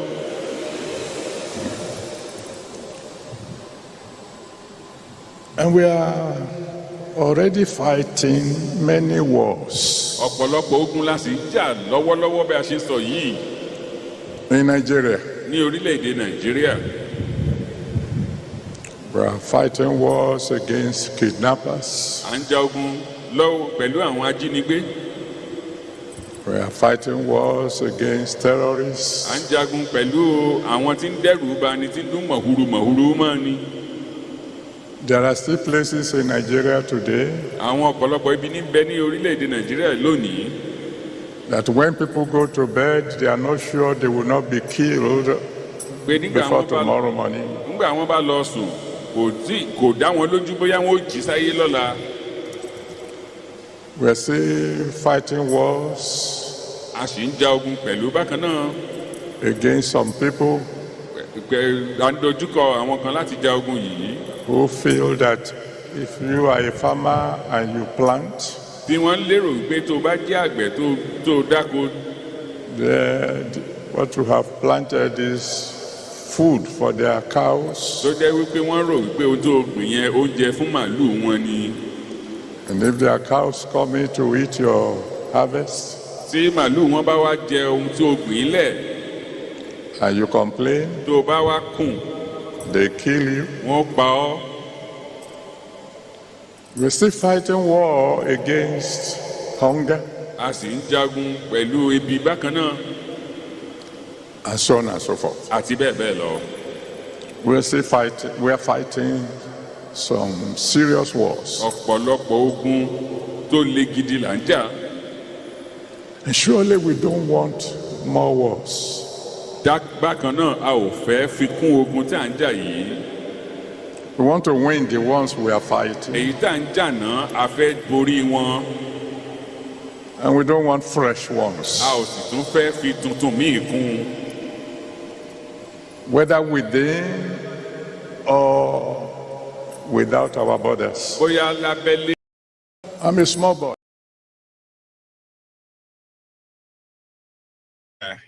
Sorry, somebody said that's going to be another Lamba. Well, it's just that, you know, I kind of like it when people preach peace. If Niger Republic was encroaching on Nigeria territory and doing some horrible things that, you know, has been confirmed in a way, it would make sense to go there and teach them a lesson or remove the government in the country that is behind that. They've not done anything to Nigeria. Whatever is there, that Kolu is fighting for, that's all right. You know, it's not in the interest of Nigeria. Sure you get. So, yeah. Again, we'll leave it at that, and I'll let you be the one to judge that if it's Lamba or needed or not. Anyway, okay. So I was talking about how Buhari sold off Nigeria, bankrupted Nigeria. Bajabia Mole, those who are passing the bill, like passing out the loan, Lawan and the rest of them.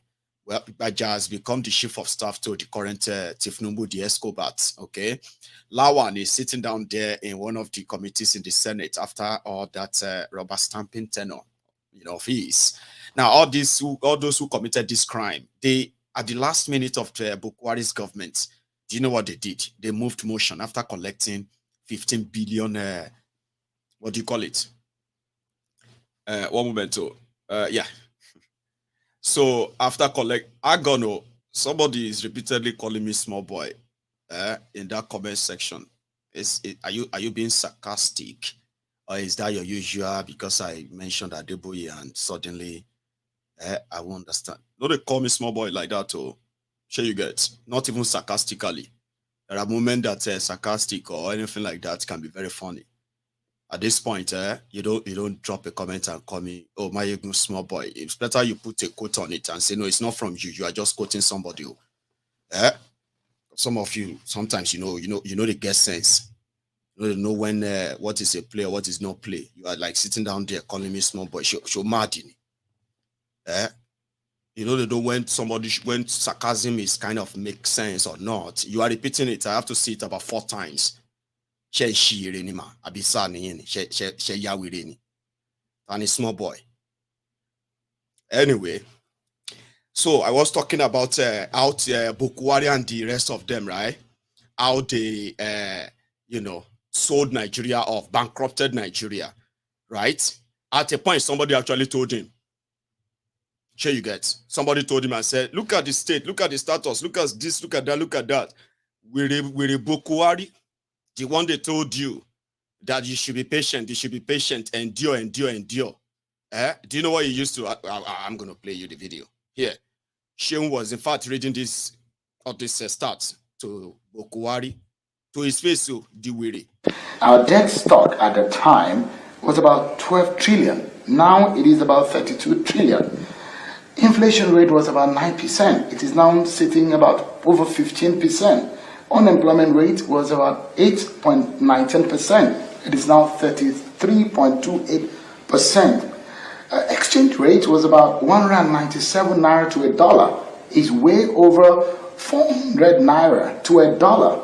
So people will look back, economically speaking, and say, look, before you took over office, some of these indicators were fair, and now the figures are not friendly at all. Well, I'm not sure how correct the calculations are, but all I know is that we have to allow people to get access to the farms. As I said,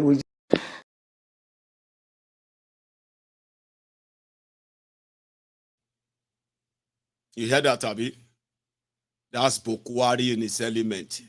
All those stats that Sheung was reeling out there, now people's life, then they ruin. All those things, now people's life, they blew up with those numbers he was reading out to. We must allow people to go back to farm. Who are the we? You are the president of Nigeria. You are saying we must allow people to go back. Who is not allowing them to go back to farm? Abawiri. Hey, guys, don't worry. You see, there are times that I kind of losing up too. You see that my reaction to that comment, don't take it to heart. I'm not distracted. It's part of my presentation. So just so you know that, So it's not like I got distracted. No. It's part of the whole thing. At least some of you were there laughing. Even the person that was asking me that, are you sure? Are you sure? Are you sure you are a small boy and all of that? They probably sat there too and they were laughing. But I also used that chance to say, hey, don't talk to the Geo like that. And when you are tagging me, that means my name will pop up in the comment. I will see it. I will be like, oh, is that something important? And I said, oh, are you sure? Are you sure? Anyway, I'm going to go make myself another cup of tea. I've come to the close of it. So I'm going to go make myself another cup of tea. And when I come back, I will take calls, okay? And yeah, you can add yours to the chat tonight, okay? Or before all of that, there is this Prince Jeje man. I think he's on the train reminding the world, in fact, reminding the British people that, you see, one of you here, a British, got locked up in Nigeria, and it doesn't seem so kind of bother you. Put it on their faces. And he sent me a clip of that. It's called their solo protest. Now, when I come back from after all of this, I'll start taking calls. So you shouldn't. Maiyegun Kanu was kidnapped by a Nigerian state. He is a British citizen, kidnapped from Kenya over 2 years. Excuse me, sir. To Nigeria. Excuse me, sir. Can you remove me from that video? When you are not in the video, sorry. I saw myself there. He was kidnapped from Kenya into Nigeria by Nigeria government. He must be freed unconditionally. Maiyegun Kanu is a British citizen. He's only fighting for self-determination of his people of Biafra.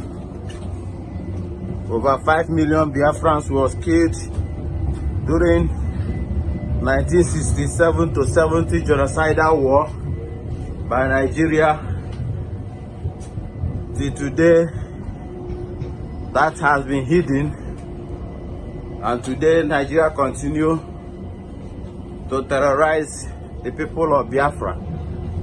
The leader of indigenous people of Biafra, Maiyegun Kanu, is a British citizen. He was kidnapped from Kenya into Nigeria.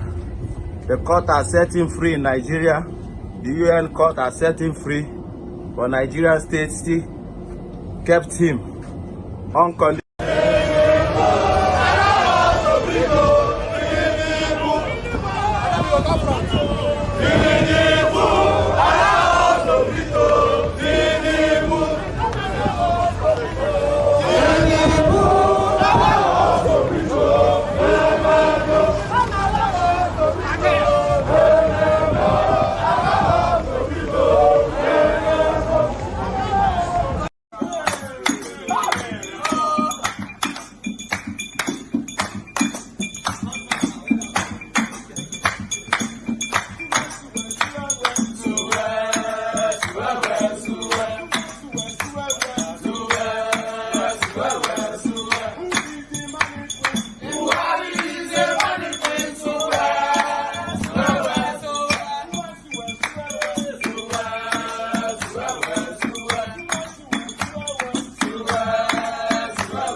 Thank you so much, everyone who kind of still stayed back. So I have a caller, but you're going to hear his or her voice soon, okay? But if you are still here, or before you leave, you should drop your offering, like the broadcast, okay? Share it. And then, yeah, you can leave afterward, all right? But if you are still here and you want to be part of this, the number to dial is on your screen. It's right there on the screen. And I kind of advise you call the WhatsApp. The easiest. So my first caller. Hello there. Hello, good evening, Maiyegun. I'm happy evening, again sir. to How are you? get in through this evening. I'm fine. Thanks for the delivery and enlightening everybody about the damage these people have done for the past 8 years, even more than 16 years of this, their so-called crazy democracy, you know? Demonstration of grace. As in, even at some point now, some of us will even have businesses in the country. We know it's not going, there's no friction there. It's more like, well, you back or Ashedan. And it's not that we are praying against it. That's just the economics in front of us.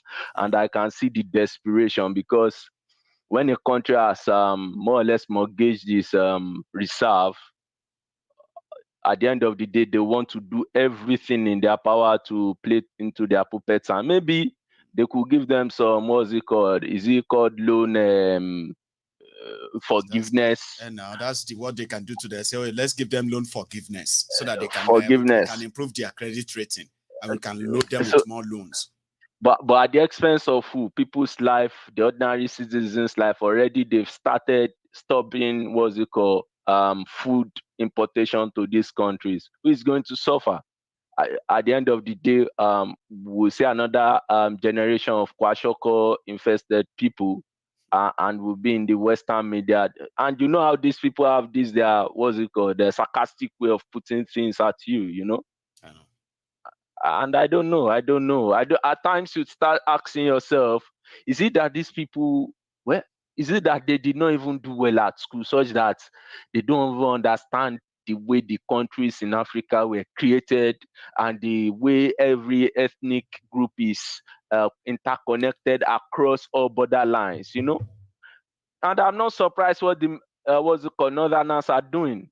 A senator came on, I think it was on, was it a Rice or Channel, saying the first sabotage of the operation will even start from Nigerian military, because some of them have their, what's it called, families over in Niger, and some of them are married to Nigerians, and it's an interrelationship that one cannot stop. And I was not surprised the like of Emir Sanusi went. He's the, what's it called? You know, this their was it Caliphate, Northern Caliphate. They are all related. They're Fulanis here and there. What's it called? You have the Arabs, Shua Arabs here and there. You have the Kanuris there. So we are going, and I'm predicting, if this thing goes on and it's not properly managed, it will lead to disintegration of Nigeria, because the spill down effect will happen when what's it called, Tinubu's leave the Nigerian presidency, then it flips to the north. Now they will see it most like a revenge mode now, because now they're doing protests in Kano. What you are hearing is Christian, US, Israel. And to our fellow Southerners, when they are saying Christian, Israel, West, they refer to us in the South, because that's the way they see us. Exactly. Because indirectly they are calling them infidels. By default, we are even the infidels in the South.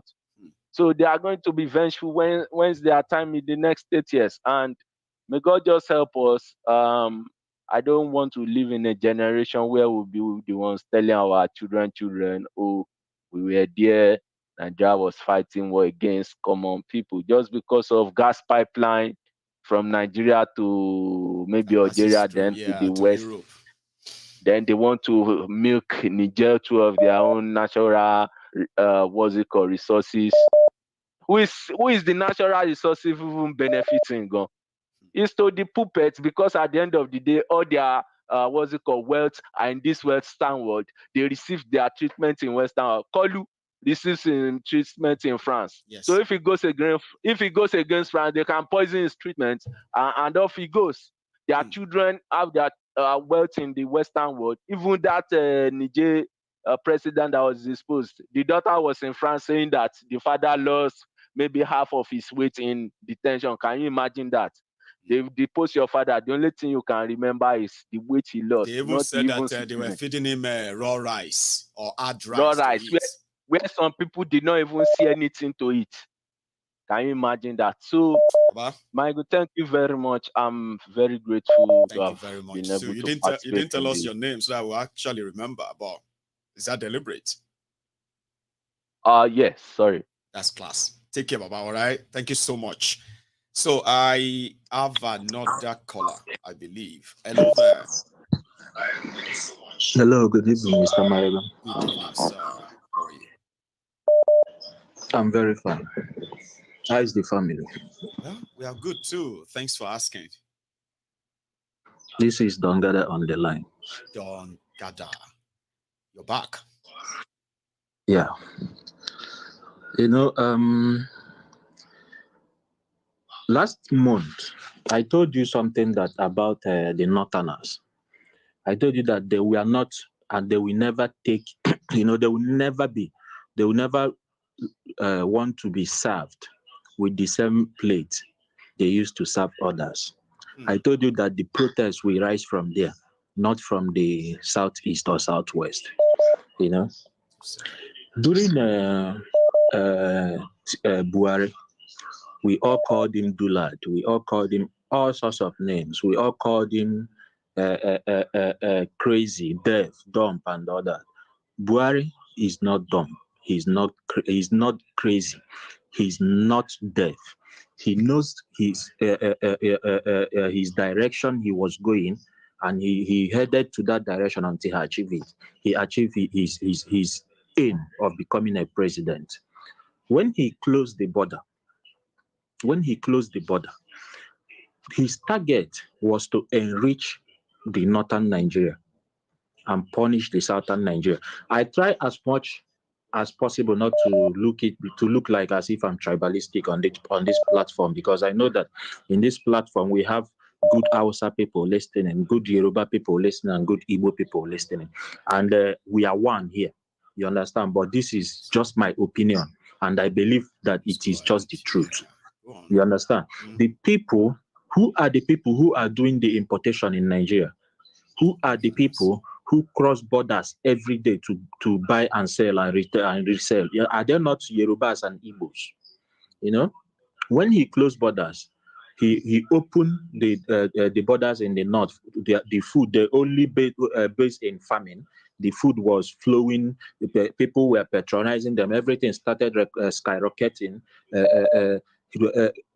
Everybody who could speak little English in northern Nigeria was employed into the military, the DSS, the EFCC, and all that, and was moved to the southeast. When people talk about being afraid of a military coup, like I told you here, it is not going to happen. I don't support it. But I want to ask you something, Maiyegun. From 2015 to today, have we actually? I know we have not been practicing democracy, but let me just say, from 2015 till today, it got worse. If you are living in southeast in particular, I don't want to use southwest. I know in Lagos, I've been intimidated by the police in several occasions. Even when I'm working, they stopped me. They were searching my phone, questioning me. What am I doing here for a living? Where am I coming from? And all that. And at the end of the day, they want to swindle money from me. In 2016, when I came back, I was going to drop off my girlfriend. In 2016, as early as 6:30 in the morning, I was blocked by the anti-cult. There is this group called anti-cult in Enugu. They are police. They are like SARS. They stopped me. They entered my car. They cocked gun. They said they were going to shoot me. I was like, have I done anything wrong? Like, am I being in the wanted list that I have to be blocked like this? Because I've been abroad for like 6 years without being in Nigeria. So on coming back and experiencing such thing, I thought that maybe I've committed any crime. while I was in Nigeria. At the end of the day, they took me, they started searching my phone, they saw my Facebook, they said, well, why am I using Stevie? Whether that name is registered. I said, it's my name. That I prefer to use my English name for Facebook. They said, no, it is not that I'm supposed to use Igbo name. They took me there. They were hitting people and intimidating people. At the end of the day, they collected 80,000. They drove my car. They took me to the ATM. I withdrew 80,000 cash and gave them. Why I've said this is this. Is there anything the military regime will do to Nigerians that we are not seeing now? Since 2015 till now, there has been killing. Police will stop you and ask you for your phone. If you refuse to bring it, they will shoot you. A woman who is pregnant of twins was shot dead in 25th December last year. Till today, has there been any repercussion? Has there been any judgment? Has there been any, have we been getting, are we truly in democracy or military regime? In Southeast, every checkpoint, you cannot drive up to 1,000 meters without passing through military checkpoints. Every day in Nigeria, when I was in Nigeria, every week, the police must point me gun in the name of they are stopping me for stop and search. AK-47 for that matter, and they will cock it. Oh, if you move, I shoot you. Clear. Where are you going? Who are you? What are you doing? Whoa. At the end of the day, they will ask me for money. I think even in the military regime, we cannot experience such intimidations, such killings, such atrocities. So what are we afraid of? What is the common man afraid of in Nigeria? If the military regime want to happen, if it happened today, we have seen it all. People have been killed without getting judgment. Is it the freedom of press that we have in Nigeria? We don't have freedom of press. You cannot post anything you like, and without being arrested by the DSS. Without making you disappear at all. Scary stuff, right? Thank you so much. That's another vista you opened there, okay? Let me take more calls because of our time, right? Thanks a lot. No problem, man. Have a good no problem. That one is deep. When people say, what is military going to do that the civilians are not already doing? Is it loss of lives, loss of property, corruption, and the rest of that? Abuse of human rights? Like, what exactly are you going to miss? I can tell you this, Dongada, there is more. So those ones you mentioned, they are just like the normal one. There is more. And the worst one is that no matter what you have right now, everybody can still kind of pretend to fight it in a way. When it is military, it is war. So, but again, you cannot determine what people want. I just hope you are careful of what you wish for. But I get your point, by the way. Hello. I actually asked somebody on the line there, but I thought I picked the call, but I didn't. So I just thought I should add that extra to what Dongada said. But there are people who feel that way too. Well, here. Hello, Maiyegun. How are you doing, sir? I am very well, sir. How are you? I'm very well. This is Adiola. Adiola is back. How are you doing, Baba? I'm very well. I'm very well. It's been very kind of busy in the last few days, so I bet so my brother has been very, very, very busy. But yeah, we'll move on. Yeah, great show tonight. Great show. This is their gas pipeline. I'm not an economist, right? So I have to break it down as a layman. So if anybody say, how does this one affect me? That's my job, to let you know how it affects you, not all those economic jargons that they normally say. Adiola. You hide behind, a lot of people hide behind all these, all these economics, jargons. People hide behind it, but behind it there are deals going through and deals being done. I think don't understand the economics. It's geometric. Money and money. I did economics undergrad and master degree level. All that one is you can see through. I get 10 million for accounts. They told me that my 10 million naira in 2015, right, ordinarily would give me how much? Should give me about $10,000 or something, right? Or my 10 million, should give me about $15,000 to $18,000, right? Or my 10 million naira today will partly give me about, let's see, maybe about $7,000, which means without even spending my 10 million in my own bank account, with the destruction of this country by these guys, right? I have automatically lost about 60% of the worth of my 10 million naira without even touching it. It's you know, Nigeria has been dead on arrival ever since. It has been dead on arrival ever since. I think for me, what pains me most, with the proposed, investments in the pipeline all the way from Warri all the way to Algeria via Niger. I think what pains me most in that deal is a similar route people use, migrants use to Europe. You remember Agades? That's another stopover for those human traffickers when they are moving to Europe. Human traffickers and organ harvesters. So I think for me, it is the duality of that pipeline and the migrant route that makes me feel unsettled. You haven't, gained mastery over piping gas across the place you called home to eliminate your people. You are looking for a way to pipe gas all the way to Europe. And what people don't understand is the fact that what Putin is doing is looking at how to untie the laces of Western Europe. So everywhere Western Europe is going to look for a way out, he will go there to untie their shoelaces. That is what he's trying to do because, it is strategic. People think, yes, there is the case for Niger to break from the shackles of France because France is, I don't understand, you can't even call them colonial masters. You can't because I think that word even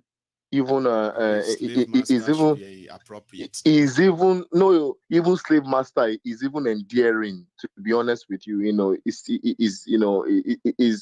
Is not enough to quantify exactly who they are and what they stand for.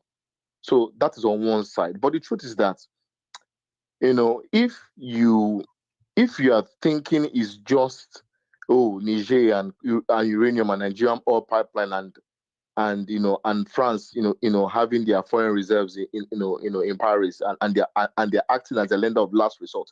All that is on one side, but the other side is the most dangerous side, is because there are other parties involved in this. Putin is looking for a way to untie their shoes wherever they go, and whenever they're untying their shoes, there's human casualties, and often has to be African. It often has to be Africa because Biafra War, if you take a leaf from Biafra War has many fronts to it. It has many fronts to it because the British man was thinking, fine, if we did allow Biafra to go by to go, that means that they would parley with Russia. And we have, a British, MP on TV in black and white in those days in the 60s saying it. He disclosed it in the 70s. He actually disclosed it. The footage is there for anyone to see. So it is not just Biafra leaving, but it's also another geopolitical war that we have been dragged in.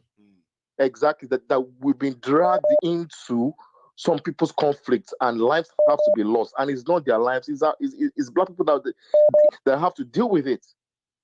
And for me, it is quite sad because that route is a migrant route. And it's the same route you want to pipe gas. You want to pipe gas in that same route, that same direction. People make their way all the way to Europe because of economic reasons. And it is, I'm speechless. I am really speechless because if you are trying to untangle yourself from one leader, Baba, me, I know too para tonight. I just, we should be wary that, behind all these things, I was even going to call out names of all those companies involved, in the oil gas line, pipeline deal, with the uranium deal, all these foreign parties, but maybe not tonight because, it's a different kind of worms. It's a different kind of worms you want to open because Africa, my brother, I don't believe in Africa uniting. I believe some Africans have to unite. You have to look for partners that you can work with. If Mali wants to work with Burkina Faso and work with Niger, then they found partners, because to be honest, Nigeria is not ready. We are being, the master puppeteers, and are the ones handling them, Tinubu. But how can you, Babasi? It is. Do you know how many universities of do you know how many departments of engineering that are in Nigeria? There are so many of them that would dwarf so many European countries. And engineers are known for problem solving. And you must have a certain number of engineers per 1,000 people for you to have a developed economy, plus having a trained workforce of welders to build any sustainable progress. And you have a lot of people, human resources are there every day. And you can't look for a way to empower your people. That is, see, Baba. Build from the Baba, bottom up. Chairman, let's forget the natural resources. The main resource is human capital. That contraption called Nigeria, I can tell you for free, maybe I've said it before, is the only place on earth whereby you have natural resources matched with capable human resources. There is no way on earth. If you look at so many other African countries, you can't match their resources with human capital. And human capital is your greatest asset, because your people are the ones solving problems. They're the ones solving problems. See, I will leave you with this. So many years ago, I went for a conference in London Business School, and there was a panelist of Nigerian, deal makers and engineers that are, they did a power deal. I think it was solar power. And that power deal, they were so happy that they were able to do that deal without any Western interference, without any contracting from any Western body. And they were so excited that they bypassed all the Europeans to do a solid deal, a power infrastructure deal. But there was a guy from McKinsey there that was now, he had sour grapes, to be honest with you. He said, you know what? Yeah, but you guys still don't have engineers. You guys still lack the 10 engineers per 1,000 people that will make your country profitable, because him and his company from McKinsey, they didn't get the deal to consult on that particular power deal that those Nigerian boys did. So we have to be very, very, very, very clear on so many things, on so many levels. If you develop human capital, which these people are not interested in developing, if you develop it, you will transform a nation. But they've chosen not to, and that's praise singers. They are that's what I have told them to put public toilet in every market. Exactly. That's what they want. Baba, if you know where people will go market, they don't see anywhere to shit. Baba, how did you come by that innovative idea, sir? We'll give them toilet. See idea. Those who are praising them that way. That's why everywhere you go, the people I don't mess with are engineers, welders, architects, doctors, people that actually solve real problems. The reason why we are talking tonight is because an engineer solved the problem and a welder was part of it. There are so many things we can do as a nation, but these people, they've given us proof that it's not working. We have evidence. Thank you so much, Adeola. God bless you, sir. Yes, sir. Take you have care. a good one, okay? Yeah, bye. It's always a pleasure hearing from him, by the way. Brilliant mind, and he speaks like an engineer as well, right? Hello there. Yes, sir. Good afternoon. Good afternoon. Good evening. Oh, it's evening from my own side, afternoon at your own end. How's it going? He's going well. Nice day, nice weather. Brilliant. First one, I believe, right? So, Baba. You got it. Okay, so quick. When the first caller, I think it's Don Gada, I guess. Yes. I think he's the one. Okay, that spoke about so, go on, Baba. The military regime and civilian regime, something like that, Yes. So, see, I think I said some months ago, and we also, kind of talked about it. If we look at the military regime, I don't remember when they started, but what I grew up to know, who I grew up knowing as my president in Nigeria back then was Babangida.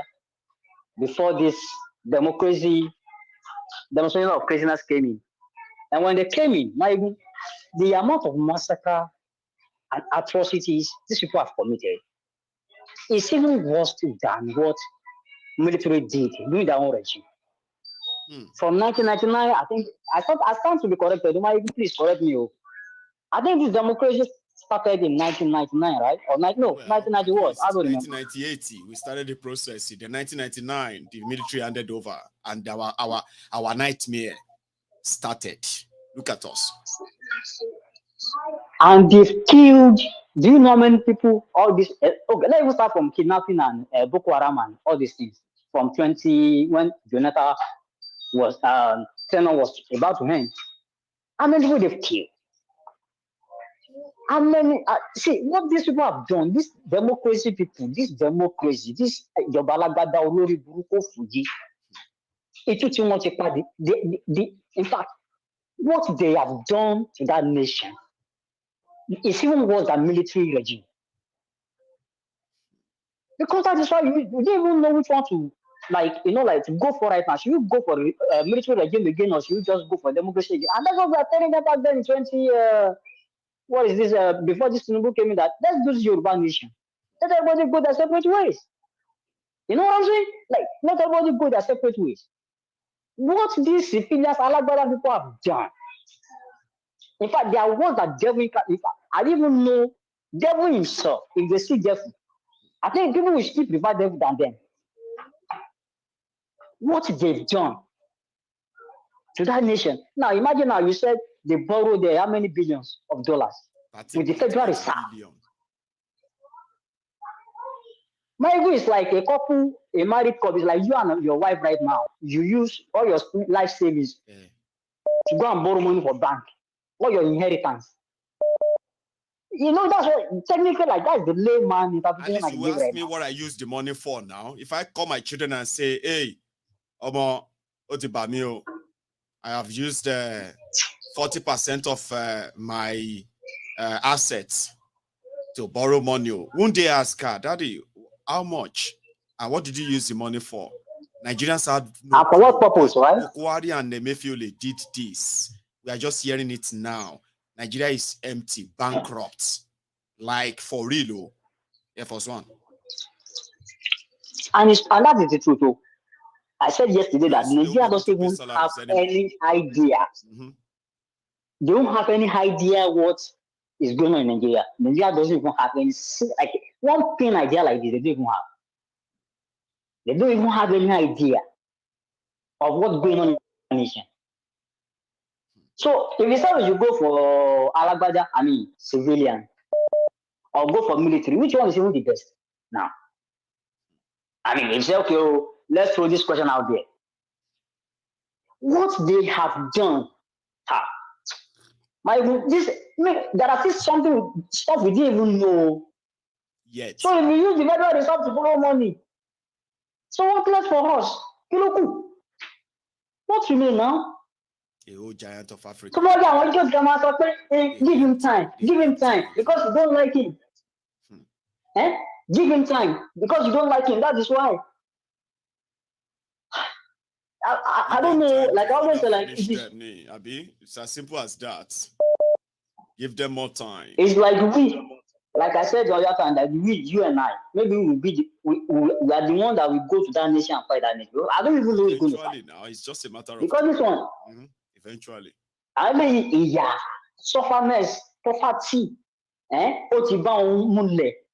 has become the order of the day for them. Poverty, sufferness, and killing people has become the order of the day for them.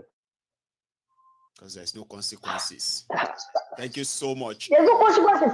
Air Force One. No consequences. So no consequences. There's no consequences. No consequences.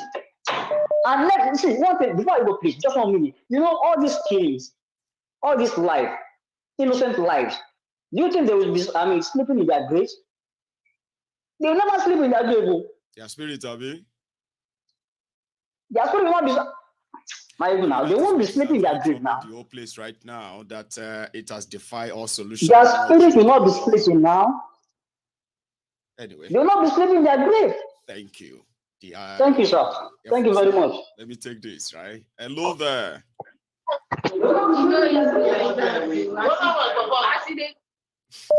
Hello. The general. The general. We hear you, Baba. Yes, sir. Yes, so how far now? Maiyegun, we've missed you. Eh? You don't say why we talk. Tell me now, Baba. I've always been here. Yeah, now. we have a full house here. See, Everybody, they hail you. They feel you. Tell The me. general. They value your program. Hello. See, Baba, you know what they tell me? They say when you see guys like that, as you did inside that room right now, all of you, right? They say if they hear you like that today in Nigeria with this, Tinubu economy, see as you hear me, we say they hear you, they use all my body, say they hear you, oh my guys. How you be? We didn't feel you, Baba. We didn't feel you, man. We just want call and say, man, we appreciate what they do. You know, I don't blend all my people. We must always they watch Maiyegun every day. You don't understand, so you don't get fans for year. You know, we just they watch the team when they play out for Nigeria. Nothing they happen. We just they watch them as they go. Yeah. You know. I know. So guys, how is the evening? You didn't even tell me where you're joining from, even though I've seen the number, but I don't want to guess wrong. Where are you guys joining from?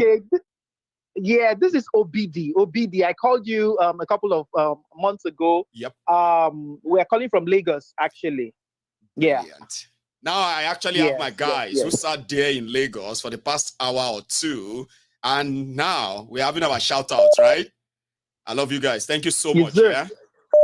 Thank you, bro. Thank you, bro. One love, bro. Sir. We appreciate you. God Same. bless you. God bless you. God bless Same, you. Baba. Keep it easy. Take it easy, everybody. Right. All right, man. One love. Yeah. Nice one. Yeah, one so love. see, guys. So normal. If see all of you when they talk say you want beat Maiyegun, you don't even know those maybe say go come out and say, you want beat Maiyegun, yeah, come outside. Let's go outside. So I've got my own guys everywhere, and I love them as they love me, right?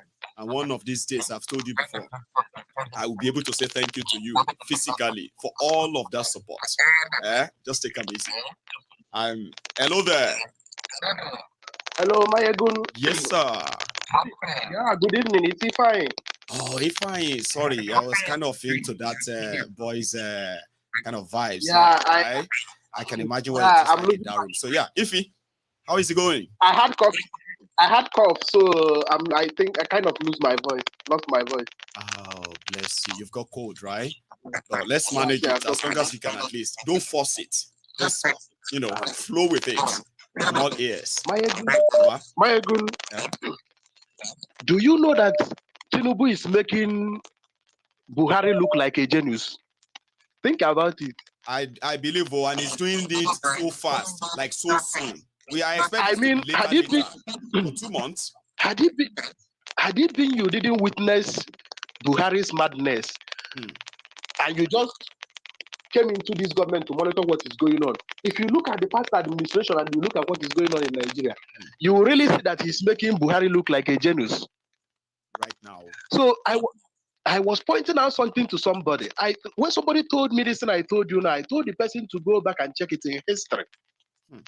Obasanjo was better than the next person. Yaradua was better than Buhari. Buhari is currently better than Tinubu. Was really better than Yaradua, and he's also better than Buhari. Then Buhari is now better than oh my God. So can you imagine if court does what I expect them to do? Because just like Maiyegun, I don't have hope on these people again. So imagine if court does. It's difficult to have that. Like it's expensive too. I don't want anybody to shatter my heart because of Nigeria. Expectation Nigeria, it is too expensive. It's too expensive. Sorry, let me cut a little bit short. My mother said she went to the health clinic in my place.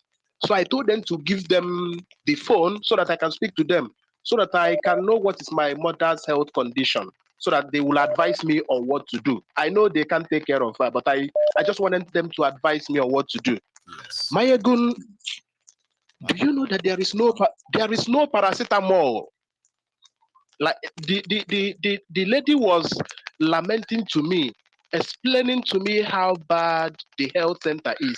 Do you know that if you have headache in my village this night, there is no paracetamol in that health center?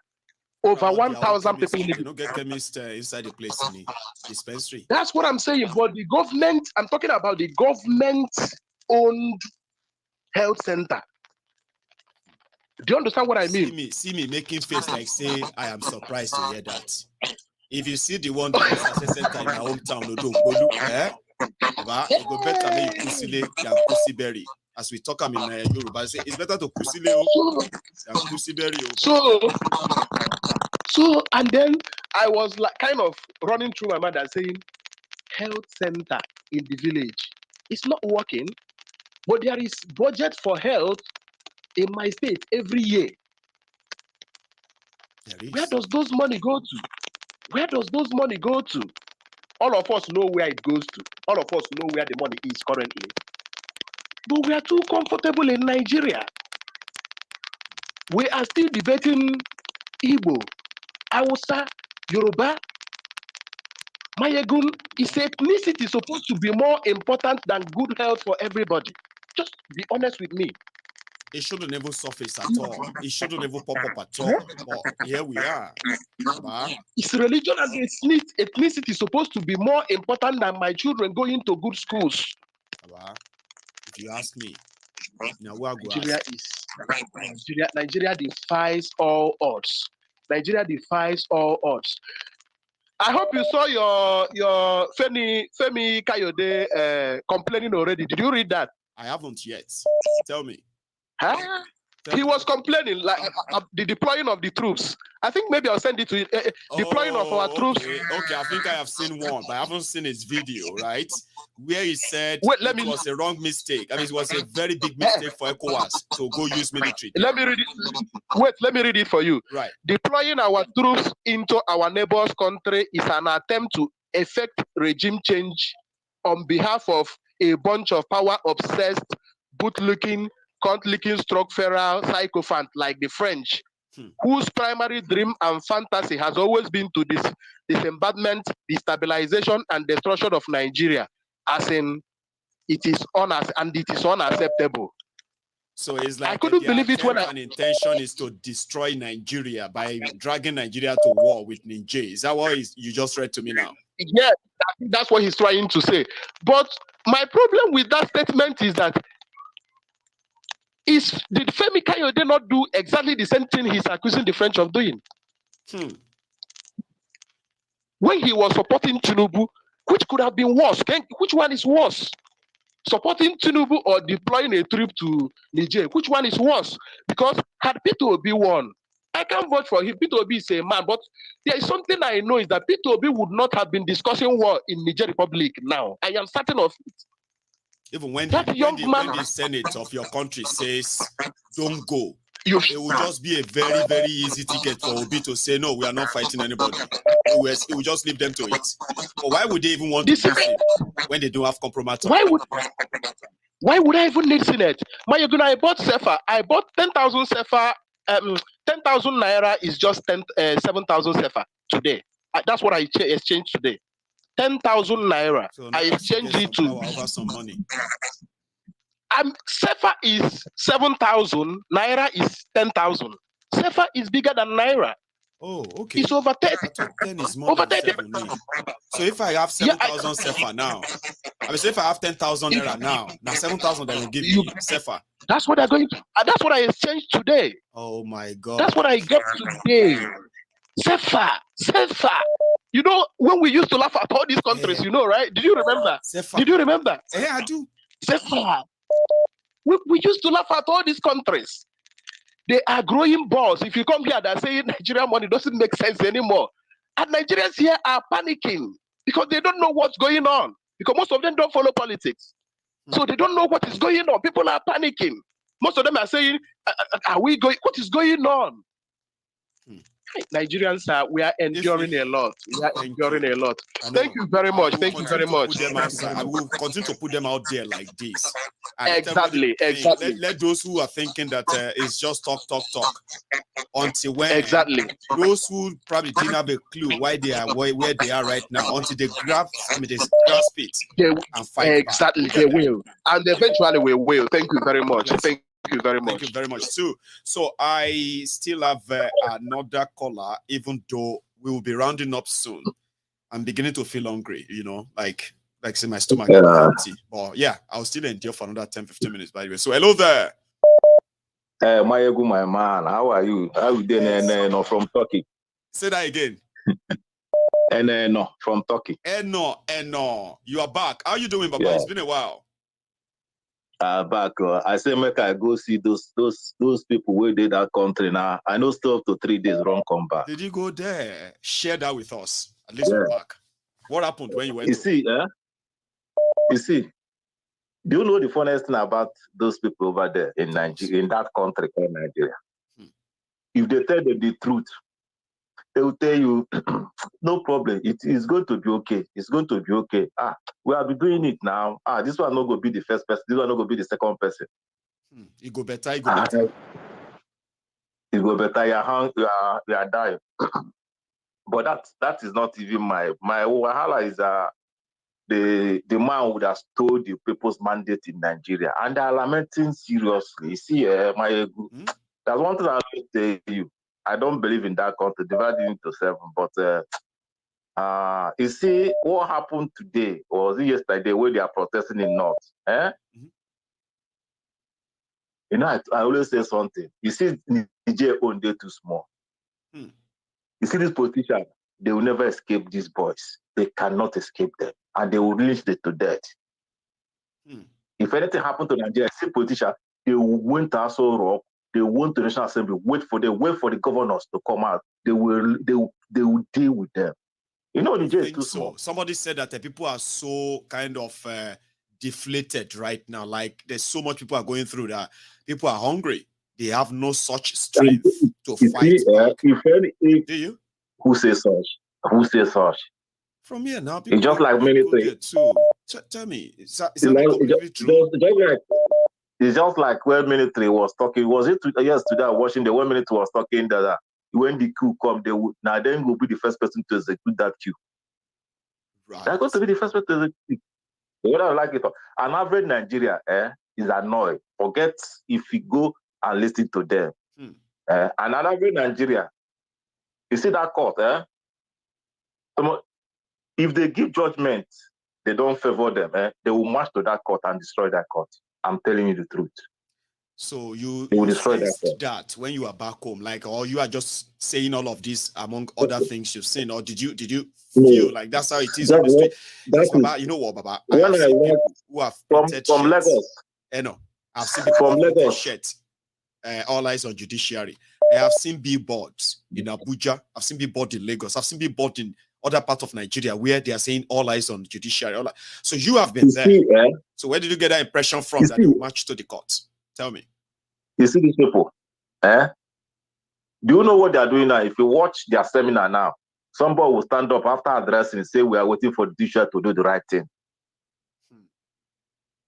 Keep on watching all these radical speakers. They say all eyes on judiciary. And Maiyegun, to be honest with you, an average Nigeria is ready to die. Forget, you see all this, they are just keeping quiet because they don't want to say, they just want something to just need one reason, one more reason, Abi. You know, 2 things have happened to them, and they will do it. They will never endure anyone. You see that NSAS, they are still boiling on NSAS. You see this election, this election was the highest. NSAS is too small. This election be like they kill all of them, like and tell them to get up. And they are waiting for any slightest thing to just start it. We are counting days. It's good to have you back anyway, safe and sound, okay? Thank you so much for joining us. Thanks to the family. And yours too. Bye. Take this one. My God. Meanwhile, I have here Osita is back. One name. Dito. Maybe that. How you doing, Baba? I know Poronkune Jono. Maybe that's what you.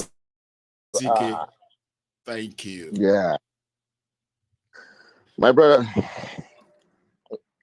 it's always beautiful hearing from you. And believe me, no matter how painful it is, the issue of Nigeria or that place where we come from, we cannot erase ourselves. Even if most of us has had American identity or the British identity, the European identity, the Asian identity. But the truth is that that is where we come from. And that is the reason we will not get hired. And nobody chooses where they come from, unfortunately. Unfortunately, and nobody chooses where they come from. So even personally or individually, we have left that place. But we have people back home who have our number that we cannot run away from. They will still call us. They will still tell us, this and this has happened to this Lagbaja, this has happened to this Okoye. You know? So what are we saying? If we think that this that military is not okay, nobody is in support of military. But the truth that the civilian, the politicians have done more damage to the lives of people. I still use General Abacha. I still use Abacha, how evil he was. Babangida, how evil they were. But I use Abacha mostly because Abacha, you can talk about his economic policies. For 5 years, he was there. Look at, with the sanctions that Nigeria has. Nigerians don't have sanctions as of today. There's but no look at sanctions where on Nigeria, but look at us. But look at where we are. This last caller talked about the SEFA to the dollar. I mean to the naira. But look at it. Abacha for 5 years pegged that money. That money was there. That currency was there for 80-something years, for 5 years. It didn't move an inch. Move back a bit, Osita. Exchange rate under Abacha from 1993 to 1998, 1997 or thereabout, right? Before he dies. Exchange rate of Nigeria stayed at 22 naira, 22 for 5 years. With the sanction, with the fact that nobody was taking Nigeria money here and there and all of that stuff. Factually, for those who might want to write that down or look further. Osita, continue. Yes, they should go and look at it. With the heavy sanction, because there is no government in Nigeria that has ever had the kind of sanction that Abacha faced. No. But yet, that was where the money was, the currency was. So, if you talk about the killing, Abacha was killing, and other people were killed, and the civilians here, Tinubu, everybody knows Tinubu, with the statistics. They even killed openly more than Abacha did, because Abacha used these men tying up their face. But these ones, they came out in the broad daylight and started aiming people. They were doing their practice of killing, of shooting with their own people. It was like a competition then. Mashallah, it was like Fushaw Williams, and then on like that. Those slaughtered. Oh well, that those goes slaughtered. To PDP. Tifnubu just did you understand under demo, by the way. So we're under them. You know, so when you look at it, they have done more harm. And let me tell you something about this current Abacha loot that we hear these days. It is because the man is dead. The man can't defend himself. Some of the money they saw abroad is not Abacha loot. Some of the money they saw abroad is these people, their money. Yes. They will just come back and tell you it's Abacha loot. But some of them, they looted it. Here that I live in Atlanta, I know somebody who buys house for some of them. I was speaking to him and the guy was saying that he's just doing his business, but these people have killed Nigeria. So that is the kind of thing that you look at. When people are saying that, oh, the military should strike again. Nobody loves the military, but because of the hardship, because of you have deprived them of even their dignity, their identity, then what do you expect? Self-worth reduced. You made human beings, you made dogs and lizards. You make some in Nigeria, some of them have lions, they have dogs, they have snakes that they take care of more than the people that lives in their household. Like those dogs, animals. the rich man dogs feed fat and feed fine than average Nigerian. Nigeria, you made those dogs. Those dogs, they give to them more importance than the human being. So you will see how these people, that is the reason in Africa, whenever they talk about the military taking over, the people don't even want to check their conscience. They don't want to know. They just want these politicians to feel pain. The reason they are rooting for military is because they want these politicians, they want them all to feel pain. That is just the only reason. If we keep quiet, that's the reason, like the last caller said. He said that we are waiting for the court to do their brouhaha. Let them do it.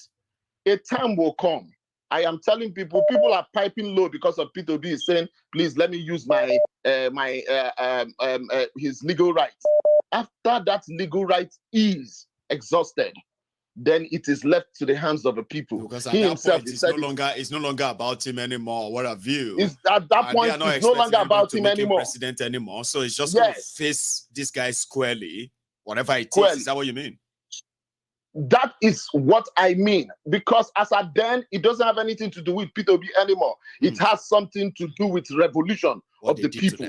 So what they do to them. So that is just it. So nobody, it's as if nobody is, at least I live abroad, but I have people back home there. Nobody wants anything to happen like that. But in case of eventualities, you cannot help it. And I used to tell people, freedom, it doesn't cost anything, but it doesn't come freely. You must sacrifice something to get that freedom. Like we all are sacrificing. At that point. Yes, they have to lose. I travel to Nigeria so often. My face is on your program. Even if I go to Nigeria, they might decide to hurt me. That is the price I am paying. So everybody is going to pay their own prices. That's right. As it is now, the only price, the only bargaining power that we have is that we have to fight with everything that we have. Nobody's going to fight this fight for us. The Americans are not going to do it for us. No. The British are not going to do it for us. No one is going to do it for us. No. We are the only one that can do it for ourselves.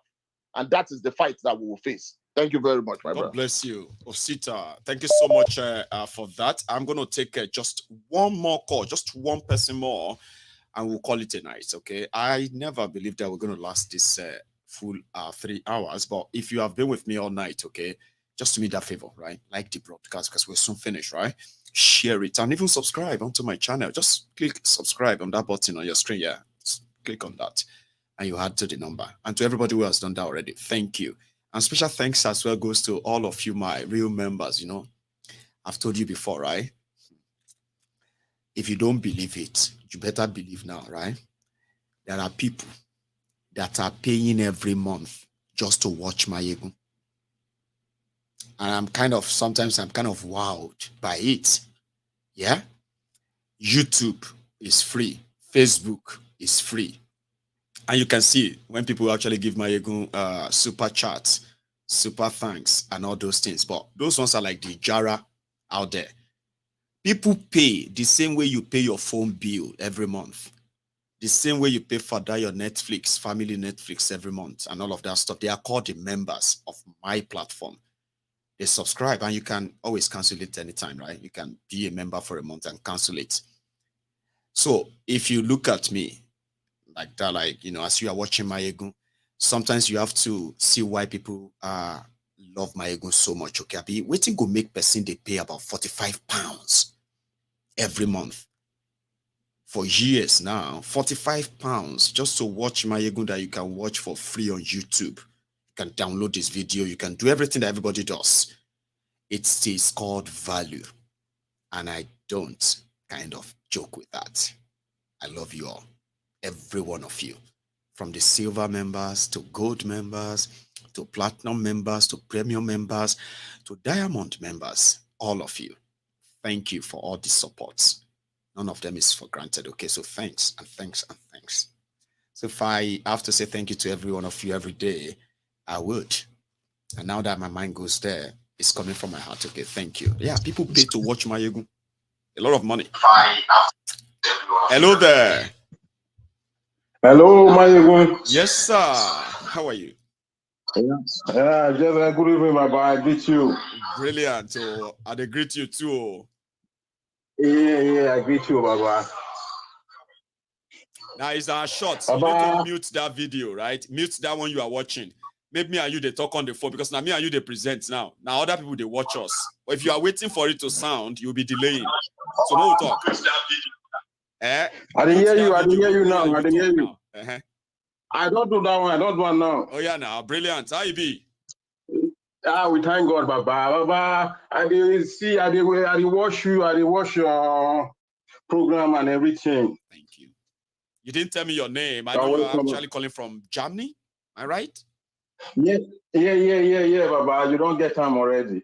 Brilliant. So yeah, go for it, Baba. You are my last caller anyway. So yeah, had yours. Yeah, Baba. Nigeria na big joke. Tell me about it. Yeah, you don't see this Fabioli. They make announcement for this. They are sending. Say they want to go holiday. Say they put money 2 million for their bank account. Now he just saying, "Well, so no." It's in a prayer. It's in a prayer. In pray that prayer. It's in a prayer. In pray that prayer. He said Jesus. He said Jesus and Mary will come to their hymns and what. So now the thing be saying, why you go do that kind of thing? For a whole place we send people where we say they be lawmaker. Then we say they make law and I'm sending president. I think go make that one a big joke. Now something we be say, man, the country now just not be real. Not be real. You see, it's Baba. The only sad thing here be say, having known these guys them be. Some people see they believe say they go do right thing. Now waiting they must me be that. Now waiting they weak me be that. Say you see them as they be, but you're still expecting them to do right thing. Who can be the mad between all of us, between you and them? Then now them or you, them. You know, it amuses me like surprisingly. They know they do nothing. Now big joke. Now not be real. Nigeria not be real. Those people where they there now just not real at all. Because then we be say first we be saying our Senate president. You see the screen where they even do where they make even this Niger issue where Kolu they handle like this way. Now the thing we say at the end, if they say make this somebody force when they thought they get. May they go there, may they go Niger, go do anything, go do blah, blah, blah. At the end of the day, the thing go turn to war, turn anything. This Senate people say, na big casala, and the Senate, maybe they even say no. They even send themselves. If you want, do I not even know whether they even did yet? These are some bad force. If they tell them, say, they go, now you go even touch them, say, they go. And the Senate, at the end of the day, they go even touch, say, yes. Say, send letter to them, they do the approval. And they just put them there. Like, that not be real. I thought say they approve them because for the sake of their approval. Maybe say all of us saw when you reject them. About, like you started with, right? It's a complete joke. Somebody said Nigeria defy all logic. Anything will make sense somewhere. They know they make sense for Nigeria. You know, they make sense at all. You know, they make sense. It is intentional. It is deliberate. Yes, of course. Now, so the thing are just deliberately and they just want that way. And at the end of the day, their boss now call with their boss. Anything way to now even put a Fabio there. A Fabio and this Yari. Now I say me Yari, may no say Yari. I even punish Yari, say that Yari until I may not contest. And he still go to contest. That one I punish him for that one. He say why they contest? When don't send to a Fabio, she na Fabio one there, and the Fabio way one there. He just did there. You say like joke. How you go to say you send? You don't talk and finish. Everybody don't hear and say money for your account. You can't they say. That's I take that back. I take that back. But another thing where people look to the ass right now be say inside that Senate, PDP did there, APC did there, ANPP did there, Apuga did there, Labour Party did there. Who else they? No single one of them has come out and say, me, I don't reject my own 2 million. No, I don't want it. I'm going to give it to charity. Or you don't see one? No. All of them be thief. They don't take. They don't receive them. They don't receive them. Say, they give my own 2 million to this. So not single one. No, just remember that. No. None of them, all of them be thief. Oh, they are all crook. All of them. Then that's it now. How much did they pay them? I think is like maybe 4 million or something like that. They pay them every month. I don't know. About 40 million now, where they don't increase their salary. 40 Before million. now, 29.8 million that they take every month. Each of them. You see it. I mean, it's sad now. Look at this way, right? Baba, look at this way. These guys, where they collect this 2 million, when no come out, can't reject them. The same guy shared nearly 130 million from the 70 billion then come out for subsidy, 40 million for cars. Each of them were supposed to have at least 130 million from the money they remove. Waiting be 2 million again. And now holiday now, just say for holiday for like maybe that's true. Now, That's true. Now, holiday for like 1 week or maybe for some days. Now holiday prayer, yes. Say now holiday. He already talk. They don't already make the sentence finish. Say for holiday. Say there is something on your account for holiday. Have a nice holiday. I think I withdraw that statement. It's like Peking. If for not even talk, he fool himself. If in Peking himself hear that thing, go say, Papa, why you gonna do like this now? Something you don't talk finish. Why you can't say you withdraw and send a player? Oh, they put you the pray for. I can't pray again.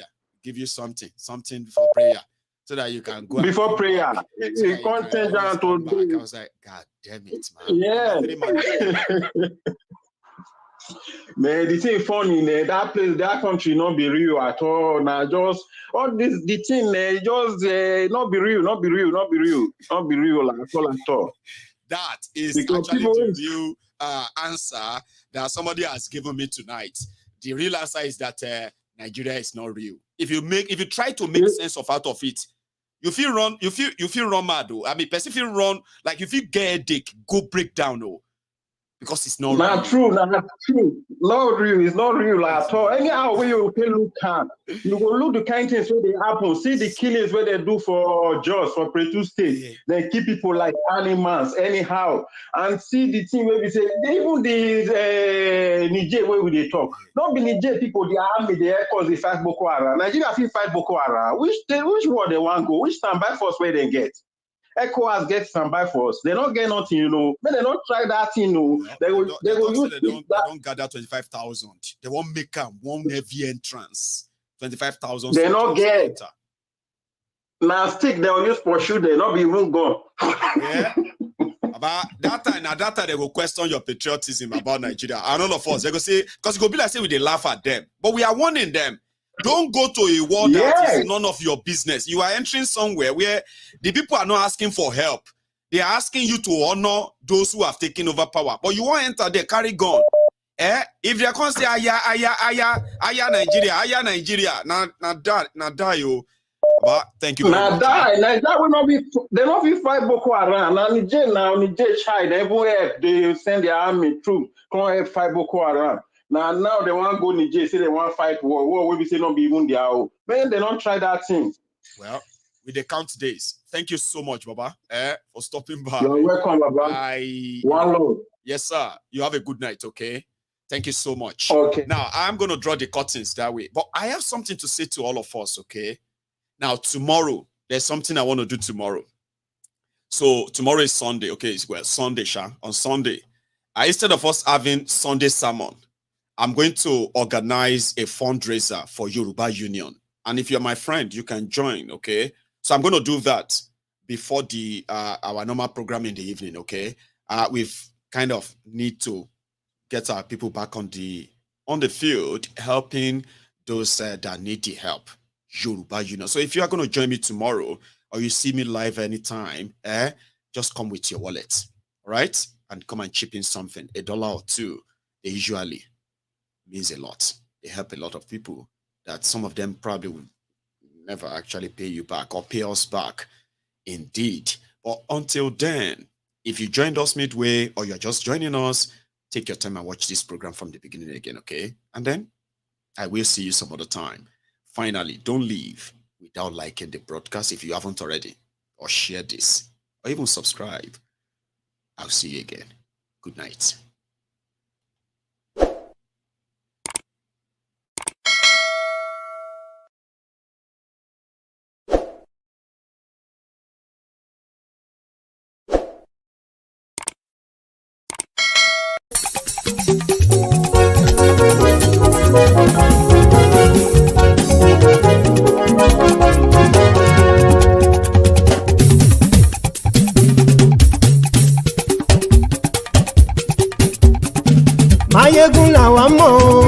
tó dòdòdò. Maiyegun Diary, na him be number one. Maiyegun làwa mọ̀ láwọn tó dòdòdò. Maiyegun Diary, na him be number one. Maiyegun ti dé o ọ̀rẹ́ ara ìlú. Maiyegun Diary, na him be number one. Lórí Facebook, lórí YouTube. Maiyegun Diary, na him be number one. Gbogbo bó ṣe ń lọ ni Maiyegun já wa sí. Maiyegun Diary, na him be number one. Àṣírí ọ̀jẹ̀lú kì í bò níbẹ̀ o. Maiyegun Diary, na him be number one. Bó bá ṣe eré àní Maiyegun máa wí. Maiyegun Diary, na him be number one. Ó sì tún ṣe eré wàá gbọ́ níbẹ̀ o. Maiyegun Diary, na him be number one. Maiyegun Diary, Diary Politico. Maiyegun Diary, na him be number one. Godfatherism kò sí lọ́rọ̀ Maiyegun. Maiyegun Diary, na him be number one. Ẹ farabalẹ̀ sẹ́ o kẹgọ́rọ̀ lẹ́nu o. Maiyegun Diary, na him be number one. Àní Maiyegun làwa mọ̀ tó dòdòdò. Maiyegun Diary, na him be number one.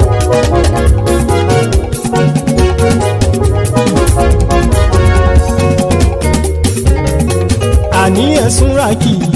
Maiyegun ti dé. Maiyegun ti dé. Ọ̀jẹ̀lú ẹ̀sùn ràkì. Maiyegun ti dé. Àní ẹ̀sùn ràkì. Maiyegun ti dé. Lórí Facebook. Maiyegun ti dé. Àní ẹ̀sùn ràkì. Maiyegun ti dé. Lórí YouTube. Maiyegun ti dé. Àní ẹ̀sùn ràkì. Maiyegun ti dé. Bọ́ bàbá gbé wúrẹ́. Maiyegun máa wí. Àní ẹ̀sùn ràkì. Maiyegun ti dé. Ijó ìgbádìyẹ. Maiyegun máa wí. Àní ẹ̀sùn ràkì. Maiyegun ti dé. Bí pẹ̀sìdó bá rúfin o. Maiyegun máa wí. Àní ẹ̀sùn ràkì. Maiyegun ti dé. Bí gómìnà kówó jẹ. Maiyegun máa wí. Àní ẹ̀sùn ràkì. Maiyegun ti dé. Ọlọ́pàá tí ń darí bá. Maiyegun máa wí. Àní ẹ̀sùn ràkì. Maiyegun ti dé. Aṣòfin tí ń rúfin o. Maiyegun máa wí. Àní ẹ̀sùn ràkì. Maiyegun ti dé. Òpùrọ́ olóṣèlú. Maiyegun máa wí. Àní ẹ̀sùn ràkì. Maiyegun ti dé. Ọ̀jẹ̀lú ẹ̀sùn ràkì. Maiyegun ti dé. Àní ẹ̀sùn ràkì. Maiyegun ti dé.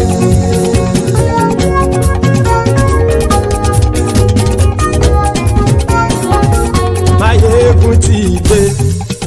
Gbogbo ọ̀jẹ̀lú ẹ̀sùn ràkì. Maiyegun ti dé.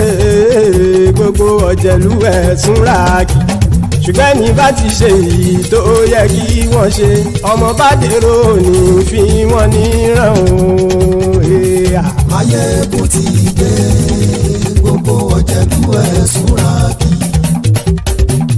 Maiyegun ti dé. Gbogbo ọ̀jẹ̀lú ẹ̀sùn ràkì.